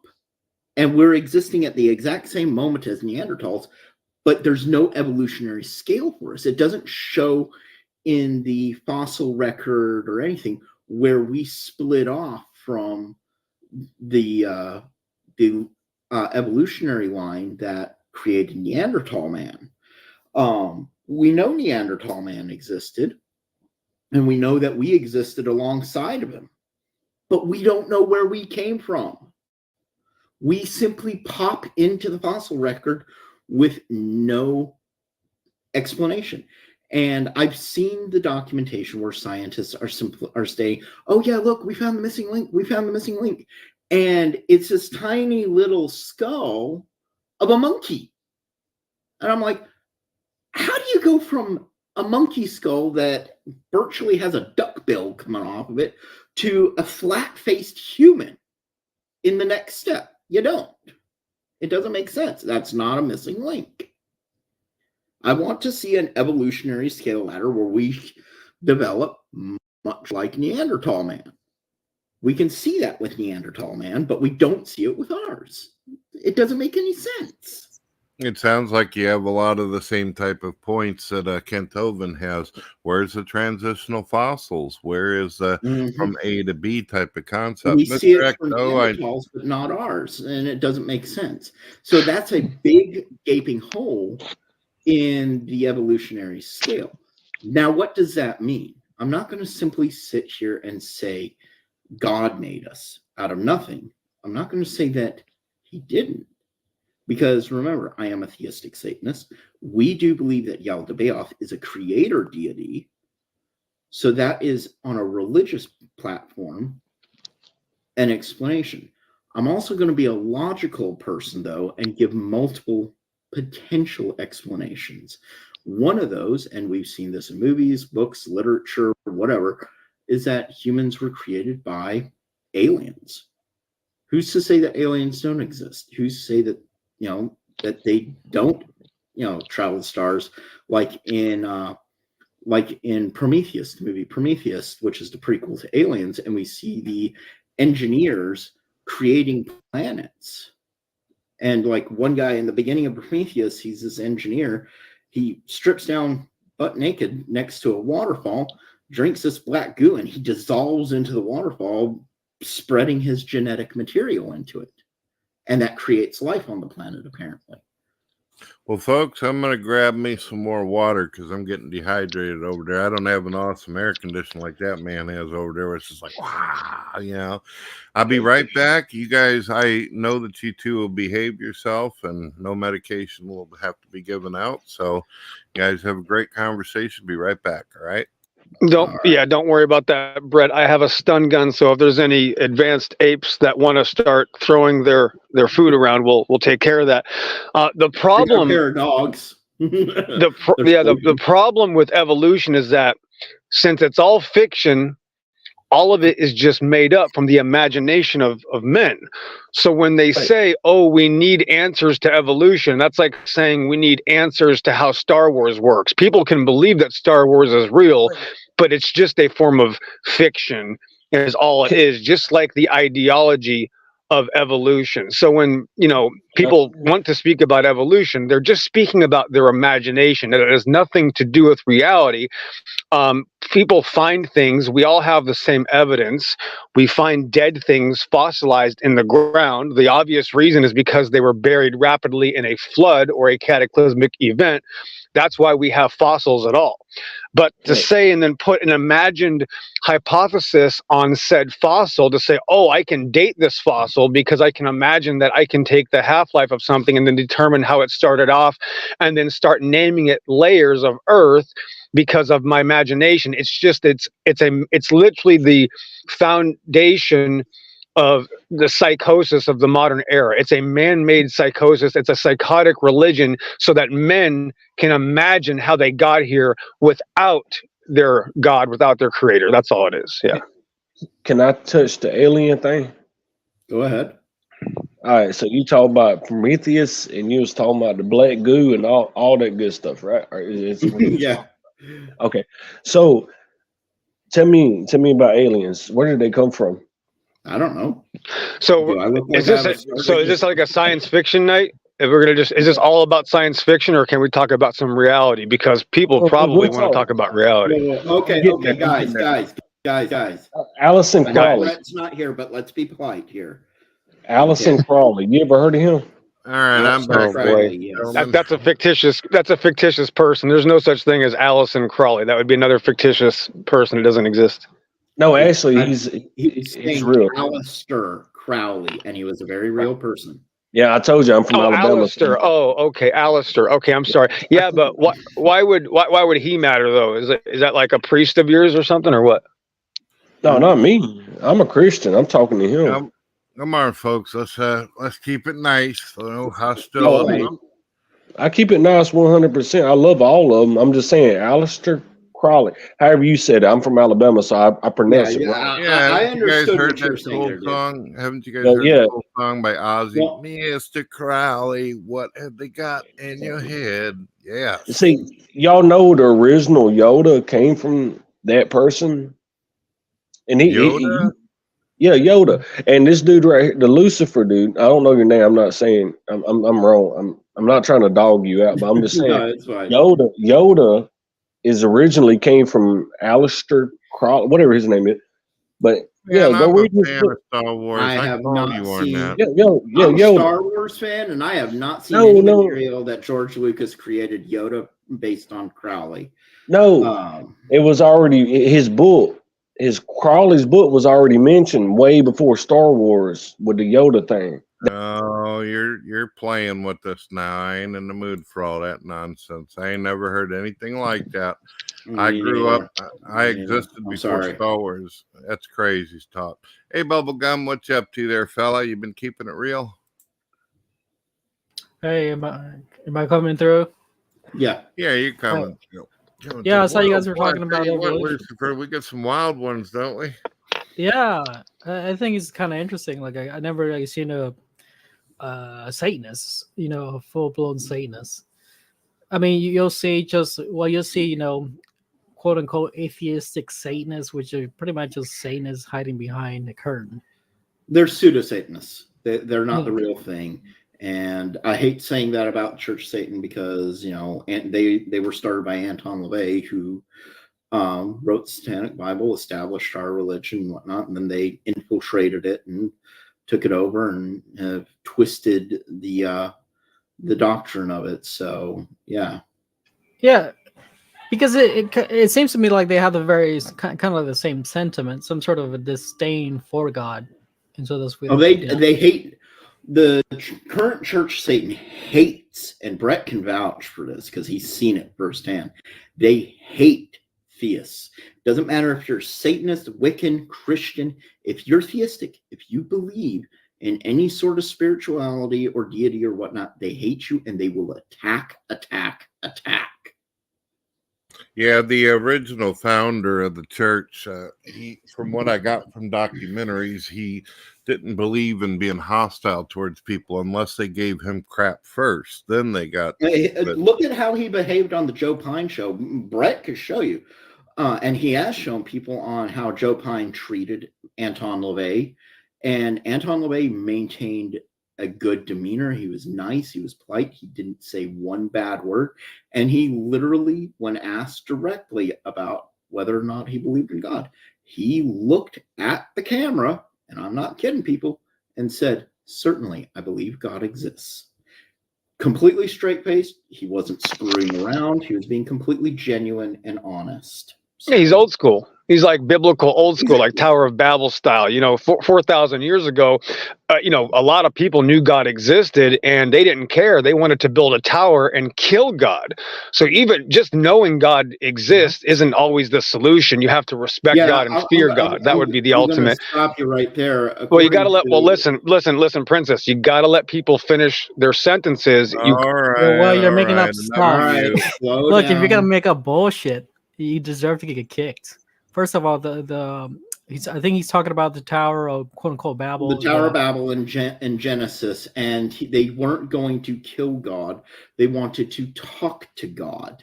Yeah, actually, for example, the Tarats. Well, those towers they have in the Middle East. Those are those. There you go, ziggurats. Those are there to worship God. So to kill God, that makes nonsense. Yeah. I'm sorry, but who was that? Well, that was Mr. Pillbox. He gets excited, and unfortunately, he does well for about 15 minutes, and then he starts going on some kind of trip, and it gets kind of raunchy, if you know what I mean. Yeah. Apologies. I'm sorry. I mean, Well, we're I supposed to be noticed. keeping it polite here. Yeah, I noticed some of the Christians tend to be equally rabid as some of the atheists. Mm-hmm. They can be, because it's always their dogma how they're gonna evangelize.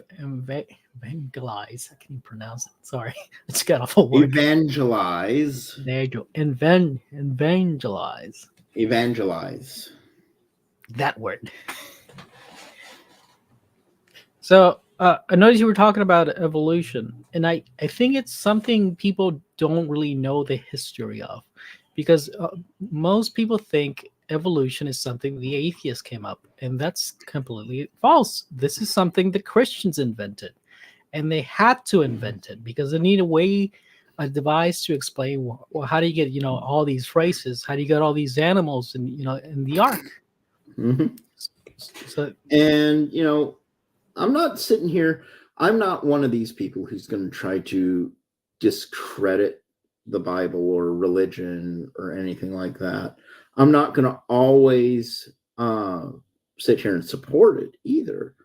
My entire thing, and this is what I believe most Satanists are about. They're about being logical about things. When they don't know something, you know, simply say you don't know. But we're not going to sit here and say that evolution is wrong. You know, I'm sorry, but that's something that I'm going to disagree with Kent Hovind about, is that I believe evolution is very correct, and there's plenty of substantial evidence for it. But I believe that it has some pretty serious holes that can't be explained the way that people would like them to be explained. So the thing with evolution, in evolutionary theory, it pretty much leans on Christian dogma. So a bunch of the arguments of evolutionary theory are built of Christian evolutionary theory. So, because, for example, they can actually show you any transitionals. If you have, for example, if you were to ask, according to evolutionary theory, the Dalmatia evolved from the gray wolf.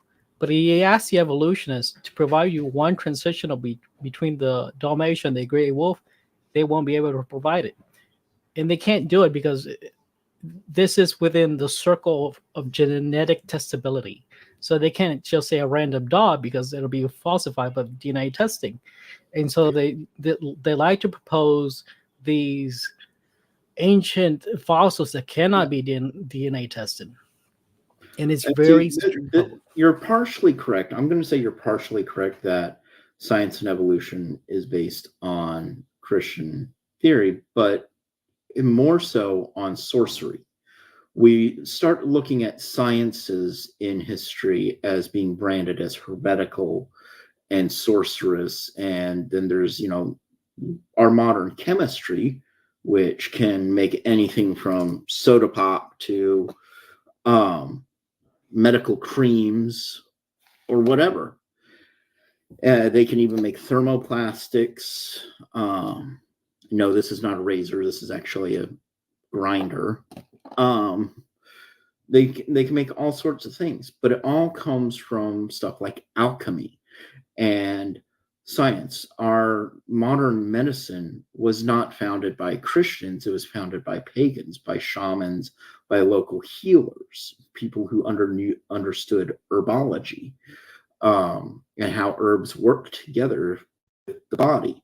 This is something that was outlawed as witchcraft many years ago by the Catholic Church during what we call the Burning Times or the Inquisitions. And that is the origin of sciences. Science was actually created by the pagans, and it developed, it evolved, and eventually you had philosophers like Virgil, Socrates, you know, start theorizing about things. And then later on, you had other, you know, theorists, great minds thinking about things, such as Galileo, who is the guy who had the apple fall, Isaac Newton. These people developed science off of older theories. And that's where we get science. Now, was science perfect in the beginning? Absolutely not. It's still not perfect, but it is what it is, and we have it now. Yeah, I think a good example of a ancient herbal remedies would be the lemon fighting off scurvy. It's a simple herbal. I think here's what the thing with doctors. A lot of it is just remedy. It's not actually curing something. For example, somebody gets like gangrene on their toes. Yeah, the ancient remedy for that was still pretty much what they have today. They can use penicillin now and possibly fight off the infection, but once the infection gets so far, off with it. Yeah, and so it's more of a remedy rather than an actual fix. It's not an actual. I know. Earlier, my girlie gave Brett and his wife a wonderful little concoction that we call my girlie's witch's brew, and I actually swear by it. It could taste gross, but I'm going to say flat out that I went through all of the pandemic and I didn't get sick at all. And I was doing deliveries with DoorDash and I was going into COVID wards and everything, and I didn't get sick at all. And it's an immune booster. And basically it's a mixture of dragon's blood, baby's fat, and bat wings and puppy dog tails. And I'm kidding, guys. It's actually... Where'd you get dragon blood? I was gonna ask. I know, right? Unicorn horn. No, actually, it's unicorn farts. But no, actually, it's like lemon juice, ginger, garlic, apple cider vinegar, cayenne red pepper, and a few other minor ingredients mixed together, and along with honey. And you can make it into a tea, or my girl, she likes to do a cold tincture of it where you just like down it and you chase it down, and it's potent. We call it the witch's brew because when we're brewing it up as a tea, it stinks out the whole house. It'll clear your sinuses. Oh yeah, I see. I know those kind of drinks, like the old mom remedies or the old grandma remedies from the babushkas. Yep. And that's what, like, if we were to read, if we were looking at what is it, Macbeth, the three witches around the cauldron in Macbeth, and that's pretty much what they were doing. Oh yeah. So back on the topic of evolution, what about excuse me? Oh no, where? So you still think? Do you still think like evolution is true, or do you? Yes, are you I like do. kind of shaking? Okay. No, So, I believe evolution is true. I am not a young Earth theorist. I believe that the Earth is tens of thousands, hundreds of thousands, millions of years old, if not billions. I don't put an exact date on it because, well, I don't have that knowledge. 65 million years ago is when the dinosaurs died, or at least a cataclysmic event happened where they started evolving into birds and other things. yeah, I think that's probably the strongest argument the evolutionists have is why why isn't there humans along with the dinosaurs? I mean, yeah. I think the closest you go to where all these dinosaur bones are, where they're digging them up, and you can find them in Utah, Arizona, all over the place. And one thing that I look at in where they're digging up all these fossils is if dinosaurs were living at the same time as humans were, and a cataclysmic great flood event occurred, just like Mr. Hovind says, that wiped out all the dinosaurs at the same time as people, then why are we not finding human and dinosaur bones together? Why? I mean, I don't know about anybody else, but we ride horses, we ride elephants, we've domesticated so many animals. Why are we not finding signs of cattle pens for triceratops or stegosaurs or ankylosaurs? Why are we not finding saddles designed to ride a brachiosaur? We're not. I know this might come off unusual for you both. I actually went and searched to see if I could find exactly what you're talking about. You know that they've got statues as well as drawings on caves where it actually shows what appears to be like Indians actually riding something that looks like a raptor and triceratops. You know what that would be interesting. I've never seen that. If you could bring up those pictures, I'd be curious as hell to see that. Yeah, I think there's like a little Almost got a little toy or something. Let me Well, show you. I do have a theory as to why there's this separation of, the Slayer. I'm still here, guys. Don't. Okay. All right. I'll let Brett show that image first. Well, it'll take me a moment. You guys can talk while I'm doing this. Okay. So yeah. So I have a theory as to why you see the separation of just animals that aren't for dinosaurs, and then along with no humans, and then you do get humans. So do you know how oil is made? Yeah. So all right, I'm going to share my screen. My dad used to work on offshore oil rigs, so yeah, I have a bit of a good theory on it. All right. Or understanding of it. Let Brett show that first. Ooh, so much lag. It's hateful. All right, so I don't know if you can see clearly how small the screen is for you. Yeah, I can see that one that's circled, and that definitely does look like a long neck dinosaur right there. But also, I'm like a brontosaurus, doesn't it?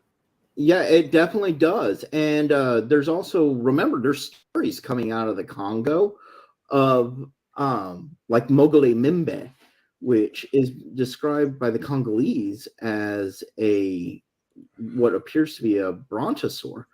I'm gonna say that that looks fake. The same with the two-legged ones. They look too clean, too modern. Well, some of it's definitely going to be faked or photoshopped because we're on the internet, but some of it is very real. I don't know if you realize this or heard about this, but about a couple of years ago, it might have been longer than a couple of years, they found flesh of an actual T-Rex. And I think I did hear something about that. I didn't follow up on it though. It's a soft tissue. Something to think about. Usually DNA, according to science, dies out. It won't last beyond 50,000 years. So how would they been able to find the flesh of this? Now you could claim frozen, maybe cryogenically, time traveled, But wait, Brett. Flesh, just because they found the flesh doesn't mean that there's DNA in it. Yes, there is. It could be mummified flesh, completely dehydrated. Brett, you don't want to mislead people. They found a soft tissue, and this soft tissue was collagen, but the collagen didn't actually have any DNA that was readable. Okay. So it did. Yeah. So let's not. Let's. Yeah, let's not jump the shark. I listened to TTOR, and he's talked about this before, and he went into all that kind of stuff. Don't know about it as much as he does. Collagen There are statues that people have actually created. There's the cave drawings and all that. And also biblically. Banker points out that it was ligament tissue, he believes. And yeah, DNA wasn't viable. Now, here's something to think about. Lucifer, I don't know if you thought about this. The story is that the dinosaurs were wiped out by a meteorite, or if you go with modern day theories, they farted themselves to death like the cows, supposedly. Yeah, we're going to all be killed by cow farts. Yucatan Peninsula. They believe that they found the crater in the Yucatan Peninsula where the meteorite struck that caused a massive cloud that covered the earth, causing the ice age. So here's the catch. Here's the catch here. Think about this. A meteorite hits the earth. It usually, according to evolution, it takes millions of years for something to go through even a small change. Now, how did these dinosaurs just say, oh, look, there's a meteorite coming. I better grow some wings and start flying? Let's say that we gave that magical theory any kind of juice. How is it going to get through all the radiation and the cloud dust that's going to come up? The earth would have went completely dark. They would have had nothing, no plant life, no resources. How did they evolve? I wouldn't say that. We do have plants that don't thrive off of the sun. We have plants that thrive in cold weather. The only place on Earth that plants don't grow is the Arctic poles. But you look at most other places, and plant life is certainly been growing. We can still see plant life growing through the fossil records. We also see that there are animals that don't require sunlight. They have no need for it. They've developed, to live in complete dark environments, cave environments. Certainly there would have been some sort of light coming through the clouds.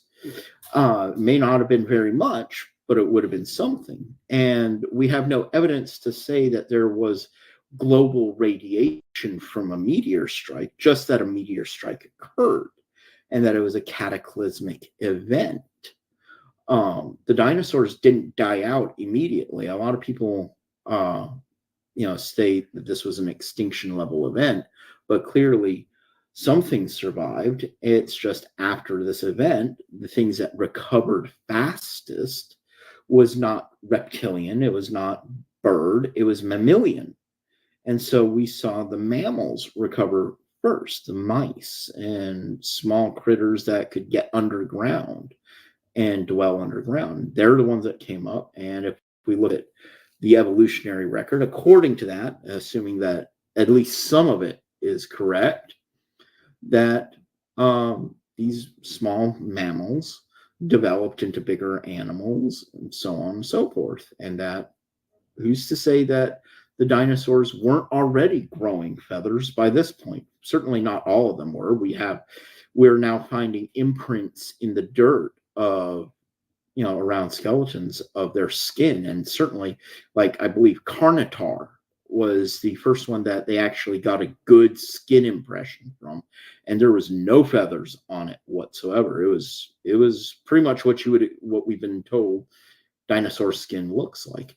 We found a mummified ankylosaur, and it pretty much matches what we have been led to believe. So not all of them had feathers, but we are starting to find other dinosaurs that did. I mean, the first one that brought up the feather theory was Archaeopteryx, which they found a small Archaeopteryx skeleton in, I believe, sandstone. If I'm wrong on that, please correct me.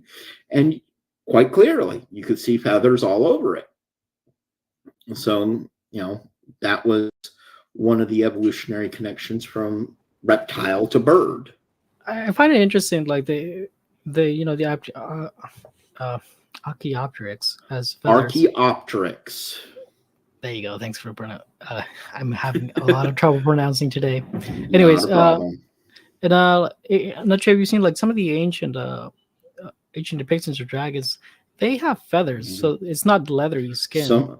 Some of them do have feathers. Now, here's the thing, because I know Kent Hovind brings this up in his things. I've been reading a little bit of what he's talking about.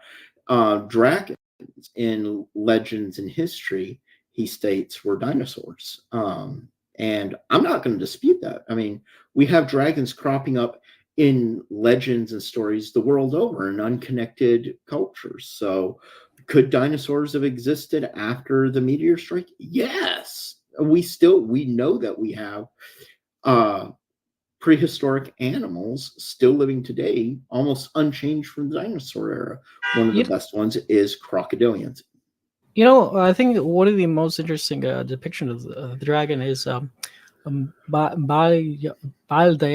Do you know that? You were talking about it earlier. Yaldabaoth. Yeah, that one. Yaldabaoth. He is a lion-headed serpent god. I think it's because you also see this kind of serpent-headed dragon thing in Quetzalcoatl. If you see the depictions of Quetzalcoatl, yes, the winged serpent or the feathered serpent. Yeah, Quetzalcoatl, and that's a really good point you make right there. Yes. Now we're starting to come into a slightly different point of history, and I want to bring up a Netflix show that I think people should watch that is going to make them think. And the Netflix show is it's an interesting one. Looks like a stegosaur. The Netflix show is called Ancient Apocalypse. And if you haven't watched it, go watch it. It brings up some very interesting theories. And I'm just going to call them theories because there's no real way for them to be solidly proven right now. And if things are being squashed down by science, as some people claim, then we're never going to be able to prove it. Go back down there, Brett. Scroll back down. All right, so scroll a little bit more. There, stop. The picture in the dead center of the center line there, next to the stegosaur, the obviously fake stegosaur with the $sign on it. Yes, Hello. that picture. That looks interesting. What we're seeing here looks like some sort of four-legged possible animal, very similar to what we saw in the episode 1 of Star Wars, the weird camel-like things that they were riding around on Tatooine. Early life is very alien. It is. It really is. It's very interesting looking. Especially those flying dinosaurs, like the ones that like stand up in their hind legs. The pterodons. There you go. I wouldn't know. Or pterosaurs. Those those leathery pelicans. Yeah. Those were some interesting pictures, Brett. I appreciate that, because I've never seen those cave paintings before. Obviously, some of them are fake, and I think that's why they're usually kept out of the limelight. Yeah, The thing is it's doing a Google image search, so it's going to collect like thousands of pages of images from all over wherever you search. So there's obviously, I mean, if you type in aliens, you're going to get stuff that is represented as supposed to be real, and of course, you're going to get comic book aliens and movie aliens. Yeah. Yeah, obviously. And like I said, I'm not opposed to believing that the stories of dragons were of surviving dinosaurs. What I will say is, do we have them around now? No. Not that we found. Not that we're being shown. Well, some people are actually claiming, believe it or not, that T-Rex may have evolved into what we eat every day as chicken. Yeah, I know.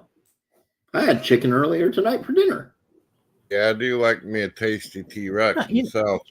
I don't get that. Like, if evolution is supposed to be a progression, so like, but how in the world do you go from like early life form? You think the chicken would come before the Tyrannosaurus, not the chicken coming after the T-Rex? I mean, well, wait a second. Not necessarily. Now, this is where science does make a little bit of sense.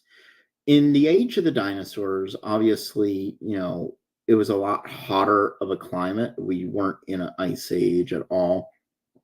And there was a lot more oxygen in the atmosphere. And we can see this in modern science. They've proven this, that when you have a more oxygenated environment, things do tend to grow bigger. So if it was a hyper-oxygenated climate from all the jungles that would have been growing, or we believe that we're growing, I'm going to say that we believe that we're growing for a very specific reason, then yeah, animals would have been getting bigger. Brett was showing pictures along with of giant humans. And this is where Thulian myth comes in, and this is where like STS adopts from the Thule myths, where giants from the far north of what was called Hyperborea, where Thule or Thule came down along what we would now call the Silk Roads, and spread throughout the globe. That far north, they could reach a lot more parts of the world much more quickly. See, but I think that's more of a dietary kind of thing. For example, here in Americas, there was a separation of deer. Like, one deer had like abundance of food, and one deer didn't have that much abundance of food. And of course, the deer who had the much more abundance of food had the better nutrients, and so they were bigger. But these were the same deer.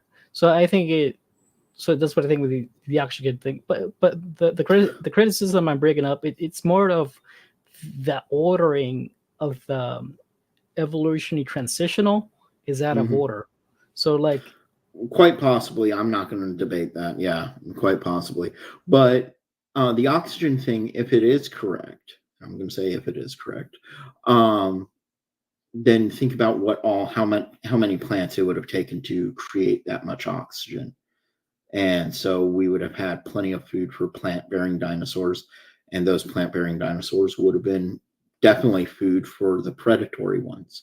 I find it interesting that some of the most successful predatory dinosaurs were actually much smaller than the plant eaters. The plant eaters were gigantic, and some of the best predators were teeny tiny, human-sized, really.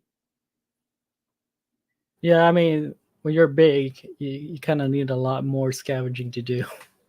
And they believe that T-Rex was actually a scavenger, not a hunter. I mean, you figure those tiny little arms, you really can't do too much. I look at Allosaur and Spinosaur as more deadly hunters than T-Rex. You know, I have this weird question. Okay, picture a T-Rex, and then picture another T-Rex. You know how, they stand on two legs, right? Their hind legs. How in the world do they mate? Very carefully. Because, like, if you ever seen alligators, they lie on the ground, and they float. The male gets on top, and they kind of go under together. Yeah. And you just see bubbles coming up. And I guess somebody's off on the shore playing The Lion Sleeps Tonight while they're doing it.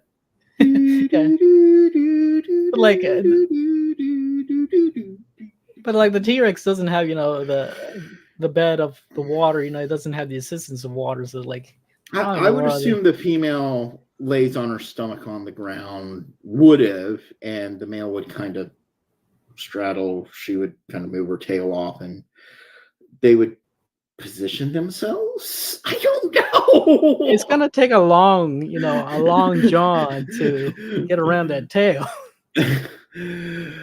Have you ever seen the site Bad Dragon? They have a T-Rex dildo, and it's full size. That's rough. Yeah, it's kind of big. I don't know. This is going a little raunchy here. Hey, Brett, can I share my screen? Depends on what you want to show us. It ain't going to be T-Rex porn, is it? No, not exactly, no. I'll do the music. All right, let's see what we got here. All right. So you see this image? Somebody's lying. You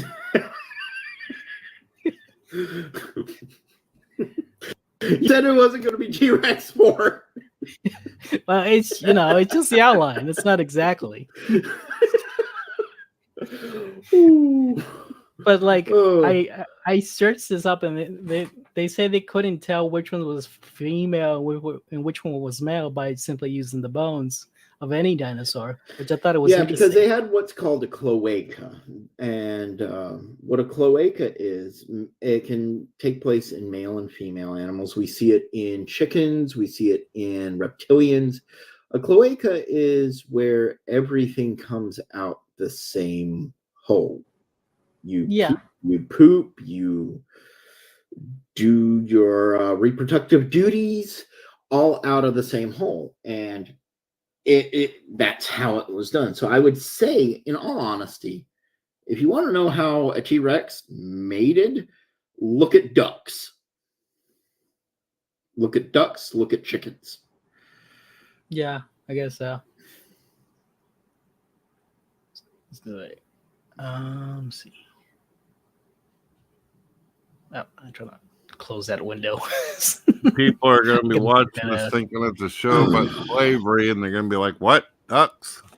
How did we go from slavery to dinosaurs? It's the YouTube. How did we cross that line there, Brett? The YouTube pipeline is real. Here? Well, I got an interesting one more thing to throw up about the subject matter slavery. I wouldn't mind hearing you guys' opinion. Now, remember we talked about this before. Now, because you're theistic Satanist, and I obviously believe that there's a God that created things, I believe in some form of actual right and wrong, a moral code. You have a moral code as well. But an atheist, if they don't have any moral foundation to be able to base it on, then it really comes down to subjective opinion. What I'm getting at, what I'm getting at is, where do they come from saying that anything is wrong or right without it being nothing more than an opinion? I mean, Well, remember, these are the same people that say it's okay to kill babies in the womb, or even up to 6 days after they're born. Exactly.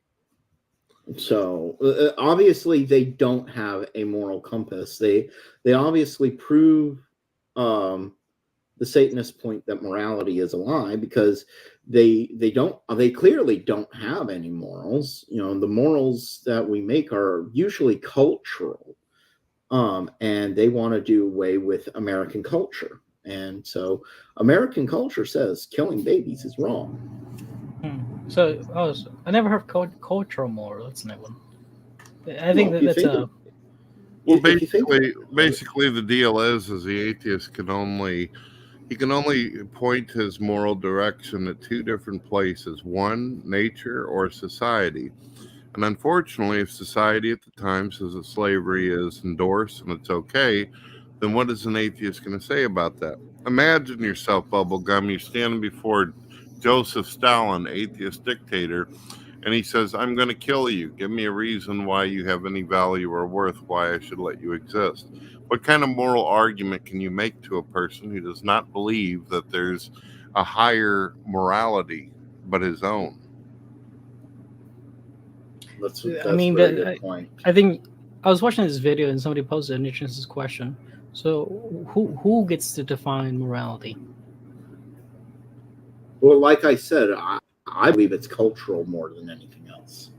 See, but you can, for example, in the in North Korea culture, it's okay to kill, because North Korea is just a nation of serial killers. That's what North Korea is, and that's their. Okay, culture. I'm going to stop you. I'm going to stop you right there, Bubblegum. Before you go accusing anybody of being a nation of serial killers, I would ask for proof of that. I believe that there is a lot of people living in North Korea who have been brainwashed to think that America is nothing but a nation of serial killers.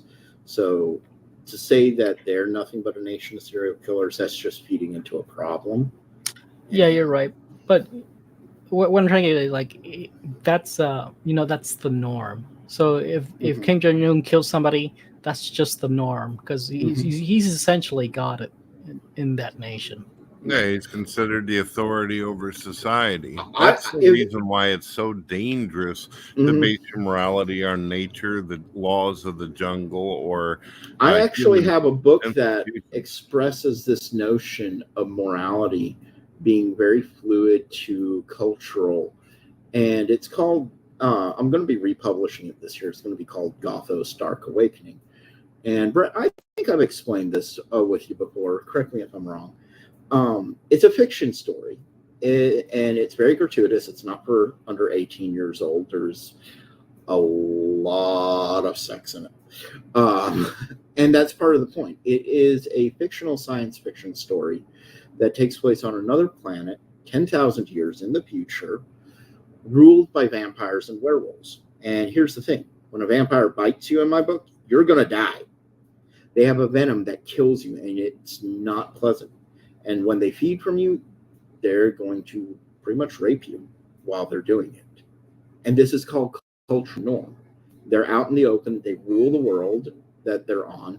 And so when you need to eat and you can't drink from a bottle or a cup or whatnot, you need to have it directly from the living source. What are you going to do in your society to promote your food to grow and to continue producing? Now imagine you're a person from our time, our planet, with our sense of morality, and you suddenly wake up after 10,000 years in cryosleep in this environment. Think about that. So, right, because I think we're like, there's a lot of things we skip up when we talk about morality. For example, I think one of the first questions, among the first questions, should be: Is morality objective? But Morality then, is a lie. It can only be considered objective if there is a deity that actually set it up that way. Kind of like I would simplify it by saying it's like a developer creating a simulation or a game. Unless it's programmed into it, or it is, then that will be the objective goals and what you are to go for. But here's the trouble. What does objective mean? If you look up the definition of objective, it means independent of mind. But if we're going to say, well, morality is whatever God decides, well, then it's not objective because it's coming from the mind of God. And this is basically divine You missed command. one word in the definition there. Objective would mean beyond human morality or human contention on this. What is that? Oh, sorry. I have drag races. If you look at the definition, it says basically the morality outside or transcends humanity. So if we sit here and say something's wrong or right and we don't put some kind of foundation behind it like a God or outside observer or something, then our opinions are subjective. And that's it. I'm going to point something out. You know, when we start talking about deities and gods and whatnot, we start humanizing them. We start anthropomorphizing them.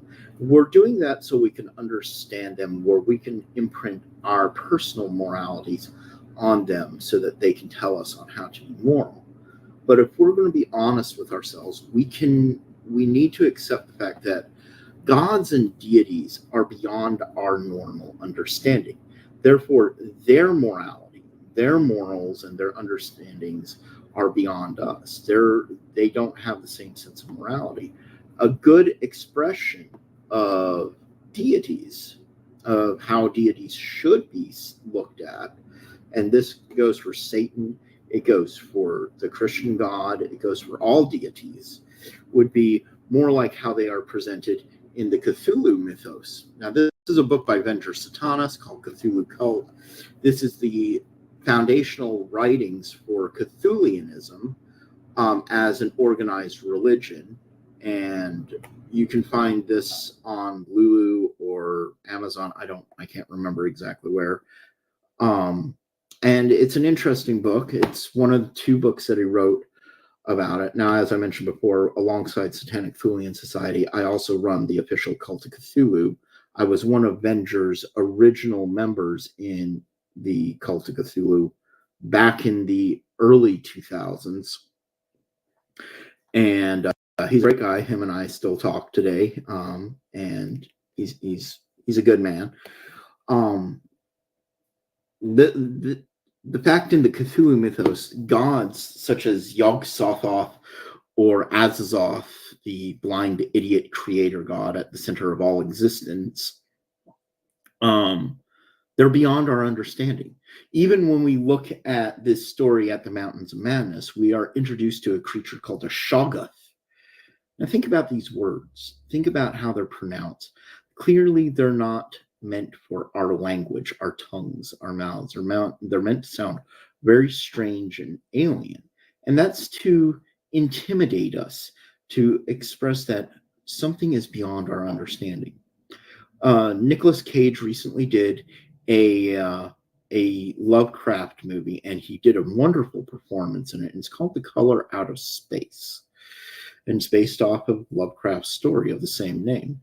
And for people to, I would like most people to go watch this movie. It's going to disturb them because what they're going to see is God at work, a real deity at work in the movie, supposedly, that it is beyond the simple understanding of things. If anybody's seen The Thing, I forget what his name. I love that movie. Yeah, and so you know the movie. I'm gonna kick myself. I should know the name. He did Halloween. The actual director of the movie, please. I don't recall. At least I'm not alone. I can't remember his name. Yes, The Thing is another Lovecraftian example. So when we think of the morality of gods, deities like Yog-Sothoth in the Cthulhu mythos, in Cthulhianism, they're amoral. They're neither good, they're not evil. They have their own agendas, and we don't understand them. The Christian God would be the same way. Satan would be the same way. Even though in Satanism we express these as being living thought forms or egregores or tulpas, they are as independent entities beyond our individual understanding. We have what is called our subjective reality in our objective universe. The objective universe is the world around us as it really is. We have, no say so in what the objective universe is. How we interpret the objective universe would be our subjective reality. So in my subjective reality, this cup, this chalice, is something cool. I like it. It looks like a khaki brown, like an old bone.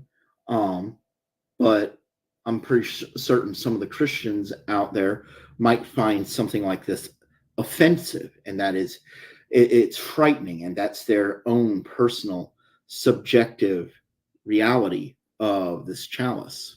I find it interesting. I find it pleasant. I find it beautiful. But they don't. Other people might find my personal beliefs offensive, where I find my personal beliefs calming, relaxing, fulfilling. That is my subjective.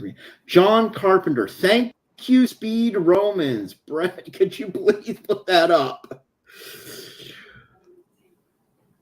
Thank you, Speed Romans. John Carpenter. He was the guy who did The Thing and Halloween. He actually did The Thing because he featured the original movie, The Thing, in Halloween on a TV. By the way, John Carpenter is actually making a game. It's called Toxic Commando. It's gonna be released this year. It's gonna be zombies. That's gonna be interesting. Yeah, definitely looking forward to that. I think I like.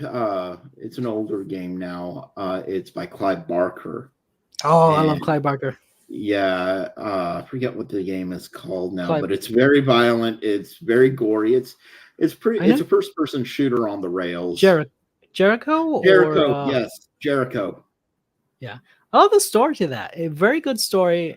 Very good concept.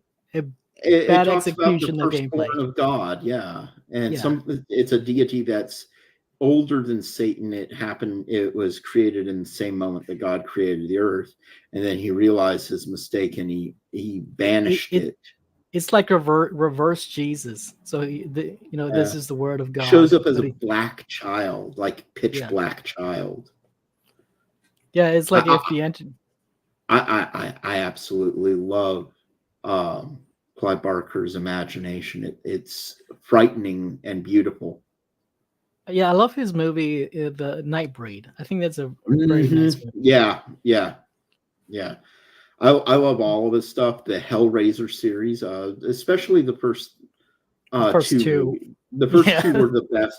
Others after that weren't bad. The ones that they started just kind of twisting into Hellraiser, they kind of backdoored it in, or backdoored Pinhead in. I think they were good movies in and of themselves, but I think he did those to keep the copyright or something like that. That's what I heard. It was the company that did those to keep the copyright. Have you seen the remake, the new one? The one with the female? No, I haven't seen a movie in a long time. It is very interesting. If you like the originals, you will find this one very interesting. And I believe that it can be backdoored in as connected to the original franchise too, with the concept that this new female Pinhead might actually be Kirsty. Oh, is that the girl from the first one? Just gonna remind people, I that's did sweet. put the link out there. If people want to come in and chat, you better get her done because we're getting up to 3 hours. Oof, have fun. We're probably going to be tying it off here very soon. So on the topic of morality, I think the gods are amoral. For example, in our world, we like to think when we get one against another, we just like sit on a table, and whoever has the strongest connection of words with the best arguments. But this is not how the gods settle things. In the realm of the gods is who can bash over the head of the first one wins. It's basically might makes right. Yeah, exactly. Might makes right. And that actually does tie in with Satanism. There's a book by Ragnar Redbeard called Might is Right. And, it was used by Anton LaVey for the Book of Satan. Because basically it's the strong over the weak. And yeah, because God doesn't need to justify himself to demons or angels. He's the mightiest. Well, no deity needs to justify themselves, especially not to us. They are a deity. Where ants can, do you have to justify yourself to the anthill in your yard? No. You don't have to justify. You don't have to justify why you kill the entire anthill while you wipe out the colony. You're a deity, and they're a nuisance to you. They're in your yard. You don't want ants in your yard. You're not going to stop and say, "Oh, I'm sorry, but you guys can't be here." And I know this tactic when the Abrahamic religions tend to debate the atheists. They like to make a claim to morality, and especially objective morality. But then they're never able to actually define what that objective morality is. And I don't think no such thing could exist outside it's divine not command. Objective morality, it's subjective morality, because as you said before, the gods, in order to prove which one's right or wrong, it's who's ever strongest. And same goes in real life with humanity. We fight wars all the time to prove whose morals, whose lifestyle is better or stronger, or who can dominate others. Look at World War II. Yeah. I was gonna say, I was gonna bring up World War II. The reason the Nazis were wrong is because they lost. It's not because of their ideology. Exactly. We criticize, and I'm going to be talking about this tomorrow night in my show, Bubblegum. If you want to come over to my channel and jump in on the conversation, we're going to have a couple guys from STS that have pasts with National Socialism. The whole show is going to be about National Socialists and Satanism. But no, this is actually a good point. You're exactly right. The only reason why the Nazis were vilified is because they lost the war. Think about this, people. If Adolf Hitler, Heinrich Himmler, and the rest of the Nazi party won World War II, stormed into America, would we honestly nowadays, right now, be seeing them as heroes or villains? We would be seeing them as heroes because we were taught to see them as heroes. We are taught to see America as the heroic nation. What we're not often taught, what we have to actually go looking for, is that America was doing some shit that was just as shady, just as horrible to other people at the same time. Yet we're the good guys. We put the Japanese in concentration camps ourselves, just because their home culture, that some of these people had never even been to Japan, but because their ancestors were, or just because they looked Asian. Some of them weren't even Japanese. A lot of them were Chinese and Korean and whatnot. They got thrown into concentration camps. I mean, this was around the same time the British Empire was genociding people, millions of people in India. And that, that imperialism was okay. And all of a sudden, when Germany does it, it's hear about that. Well, a lot of people don't hear about how at the same time that World War II was going on, Stalin was literally, not even a joke, starving people in the streets of his cities, deliberately starving people. I mean, he would literally have his troops tell the citizens, you don't feed this person, you don't clothe them, you don't even give them a drop of water, you let them die. You know, I find their views were different. You know, I find it real rich. The main reason the Allies went into war against Germany is because they invaded Poland, but they seem to forget that Russia also invaded Poland, and they're like, why didn't you also push on Russia? They were also the reason you declared war on Germany, and I think it was General Patton who wanted to keep pushing. But the only reason why Russia turned against Germany was because Hitler turned on Russia. Hitler started seeing some shit that the Russians were doing that was not with the National Socialist cause, and he was like, no, I'm not going to align with that, and he turned on Russia. And that was Hitler's mistake. Had Hitler kept Stalin as an ally and then would have decided to team up with Mussolini afterwards, after defeating all other people, and they had stabilized the European continent underneath a National Socialist regime, they could have turned, instead of fighting on two fronts, they would have only had to fight on the Russian front. And they could have focused their war machine at the Russians. Instead of doing that, they opened up their back door to Russia, who then, once Hitler had turned on Russia, Stalin teamed up with the Allies. That was the whole reason why Hitler lost. He was fighting a war on two fronts when he shouldn't have been. Yeah. Well, you know, what could have been. Yeah. You know, it was always weird. People always, whenever they want to point the finger and say, oh, this person's evil, they always make a correlation with Adolf Hitler. But Stalin actually killed quadruple the amount of people than Hitler did. Mm-hmm. Yeah. Yeah. I was just mentioning the other night, and mind you, I'm not going to sit here and say that the Holocaust didn't happen, but I'm going to say that it didn't happen the way that we were taught that it happened. There's evidence that's been disproving that. We now know that there was a large amount of the Jewish population voluntarily working in the German Nazi Reich. We know that they fought with the Nazi Party all the way up until the end of the war. We now also have, was a few years ago some aerial photography photos of the area around Auschwitz that was taken from like 1944 all the way up to 1947 or 48. And it wasn't until 1947 that the death chambers suddenly showed up in these photos. So it brings to question of what the narrative really is.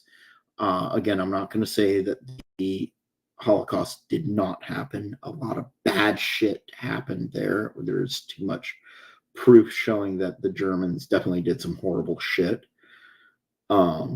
Just that we may want to revisit the history and actually look at what it really is.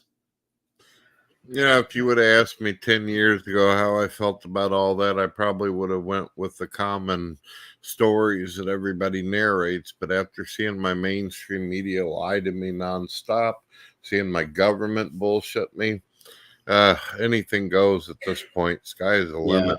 It really does. It really makes you question. And like you said, 10 years ago, I would have been like, no.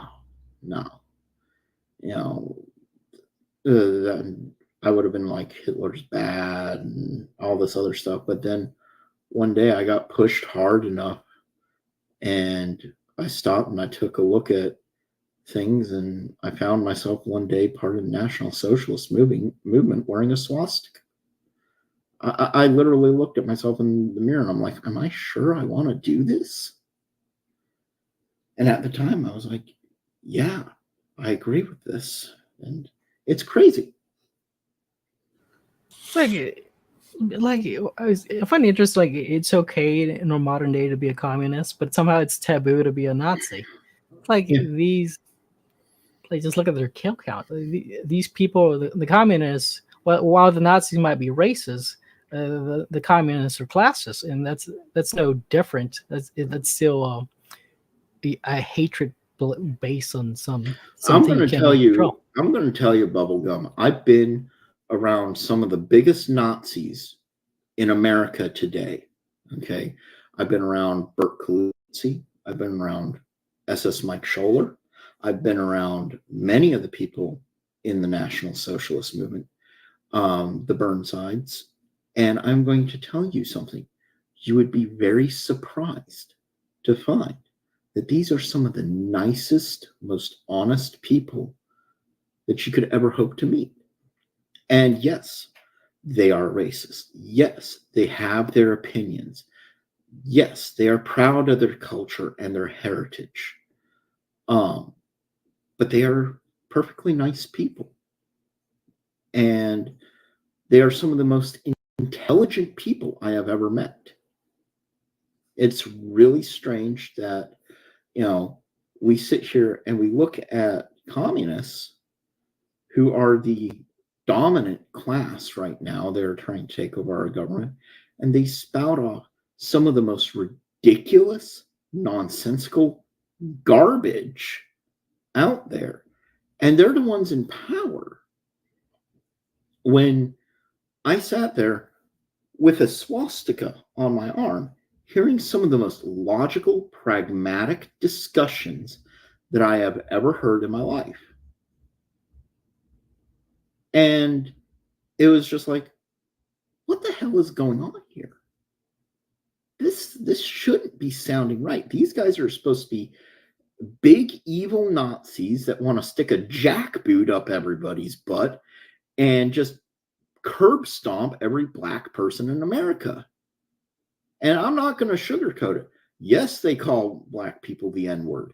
Yes, they can be aggressive out in public when they're as a group doing one of their rallies. They have to be, because they get so much aggression towards them. Yeah, kind of like the cops when dealing with the BLM movements. Yeah. Oh my God. Yeah, definitely. BLM. Let me put it to you this way. I have a flag, and I got it. Mind you, I was not part of NSM during the 2017 event in Charlottesville, Virginia, in those riots. But I have a flag from that event that was flown by NSM, Jeff Scoops, NSM, during those riots. And I will challenge anybody to show me in any of the footage an NSM member that is inciting violence. You won't find it. They were all clustering together trying to get out of the area, and any fights that they got in, they were defending themselves. And this is on footage, on camera. It's really crazy. I would say NSM, National Socialist Movement, is probably one of the, mind you, they're still racist. I'm not going to argue that point. I'm not going to sugarcoat it. I'm definitely not going to sugarcoat it. They are racist. They are Nazis. But they have probably one of the best understandings of what National Socialism was supposed to be out of all the different organizations that I've encountered. No, we want to wrap things up. We're past the 3-hour mark, and you got a lot of good stuff you're going to be bringing up tomorrow. Yeah, we get canceled by YouTube. Yeah.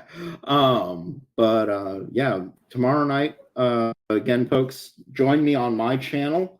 My name is Lucifer LeGivorden. My channel is Lucifer LeGivorden and the Satanic Thulian Society. You can find me on YouTube.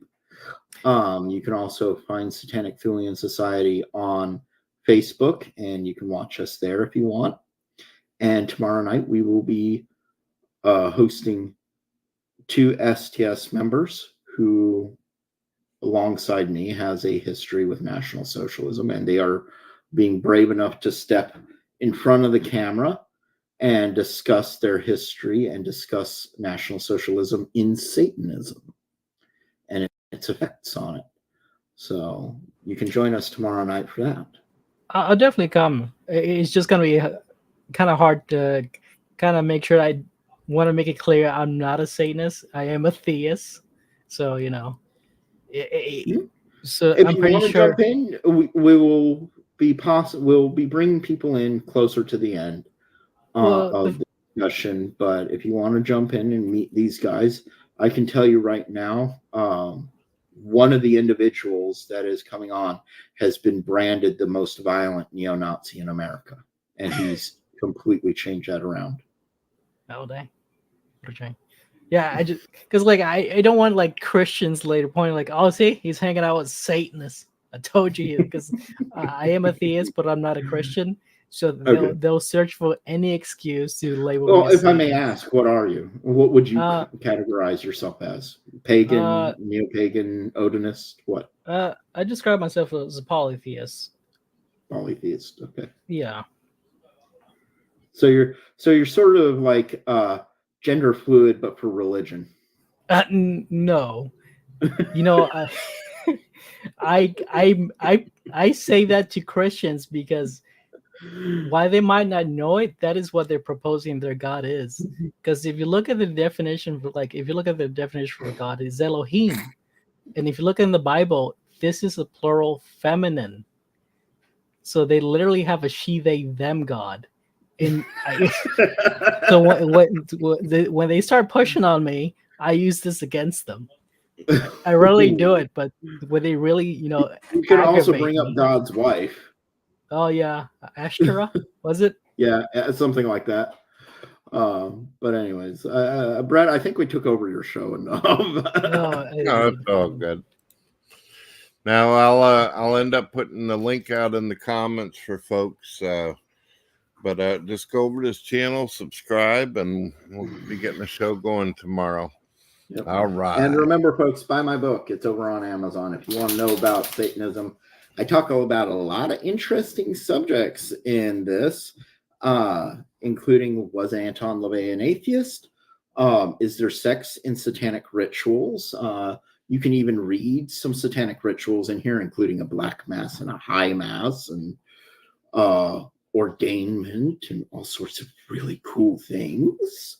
So yeah, you can read a bunch of things. Go buy my book.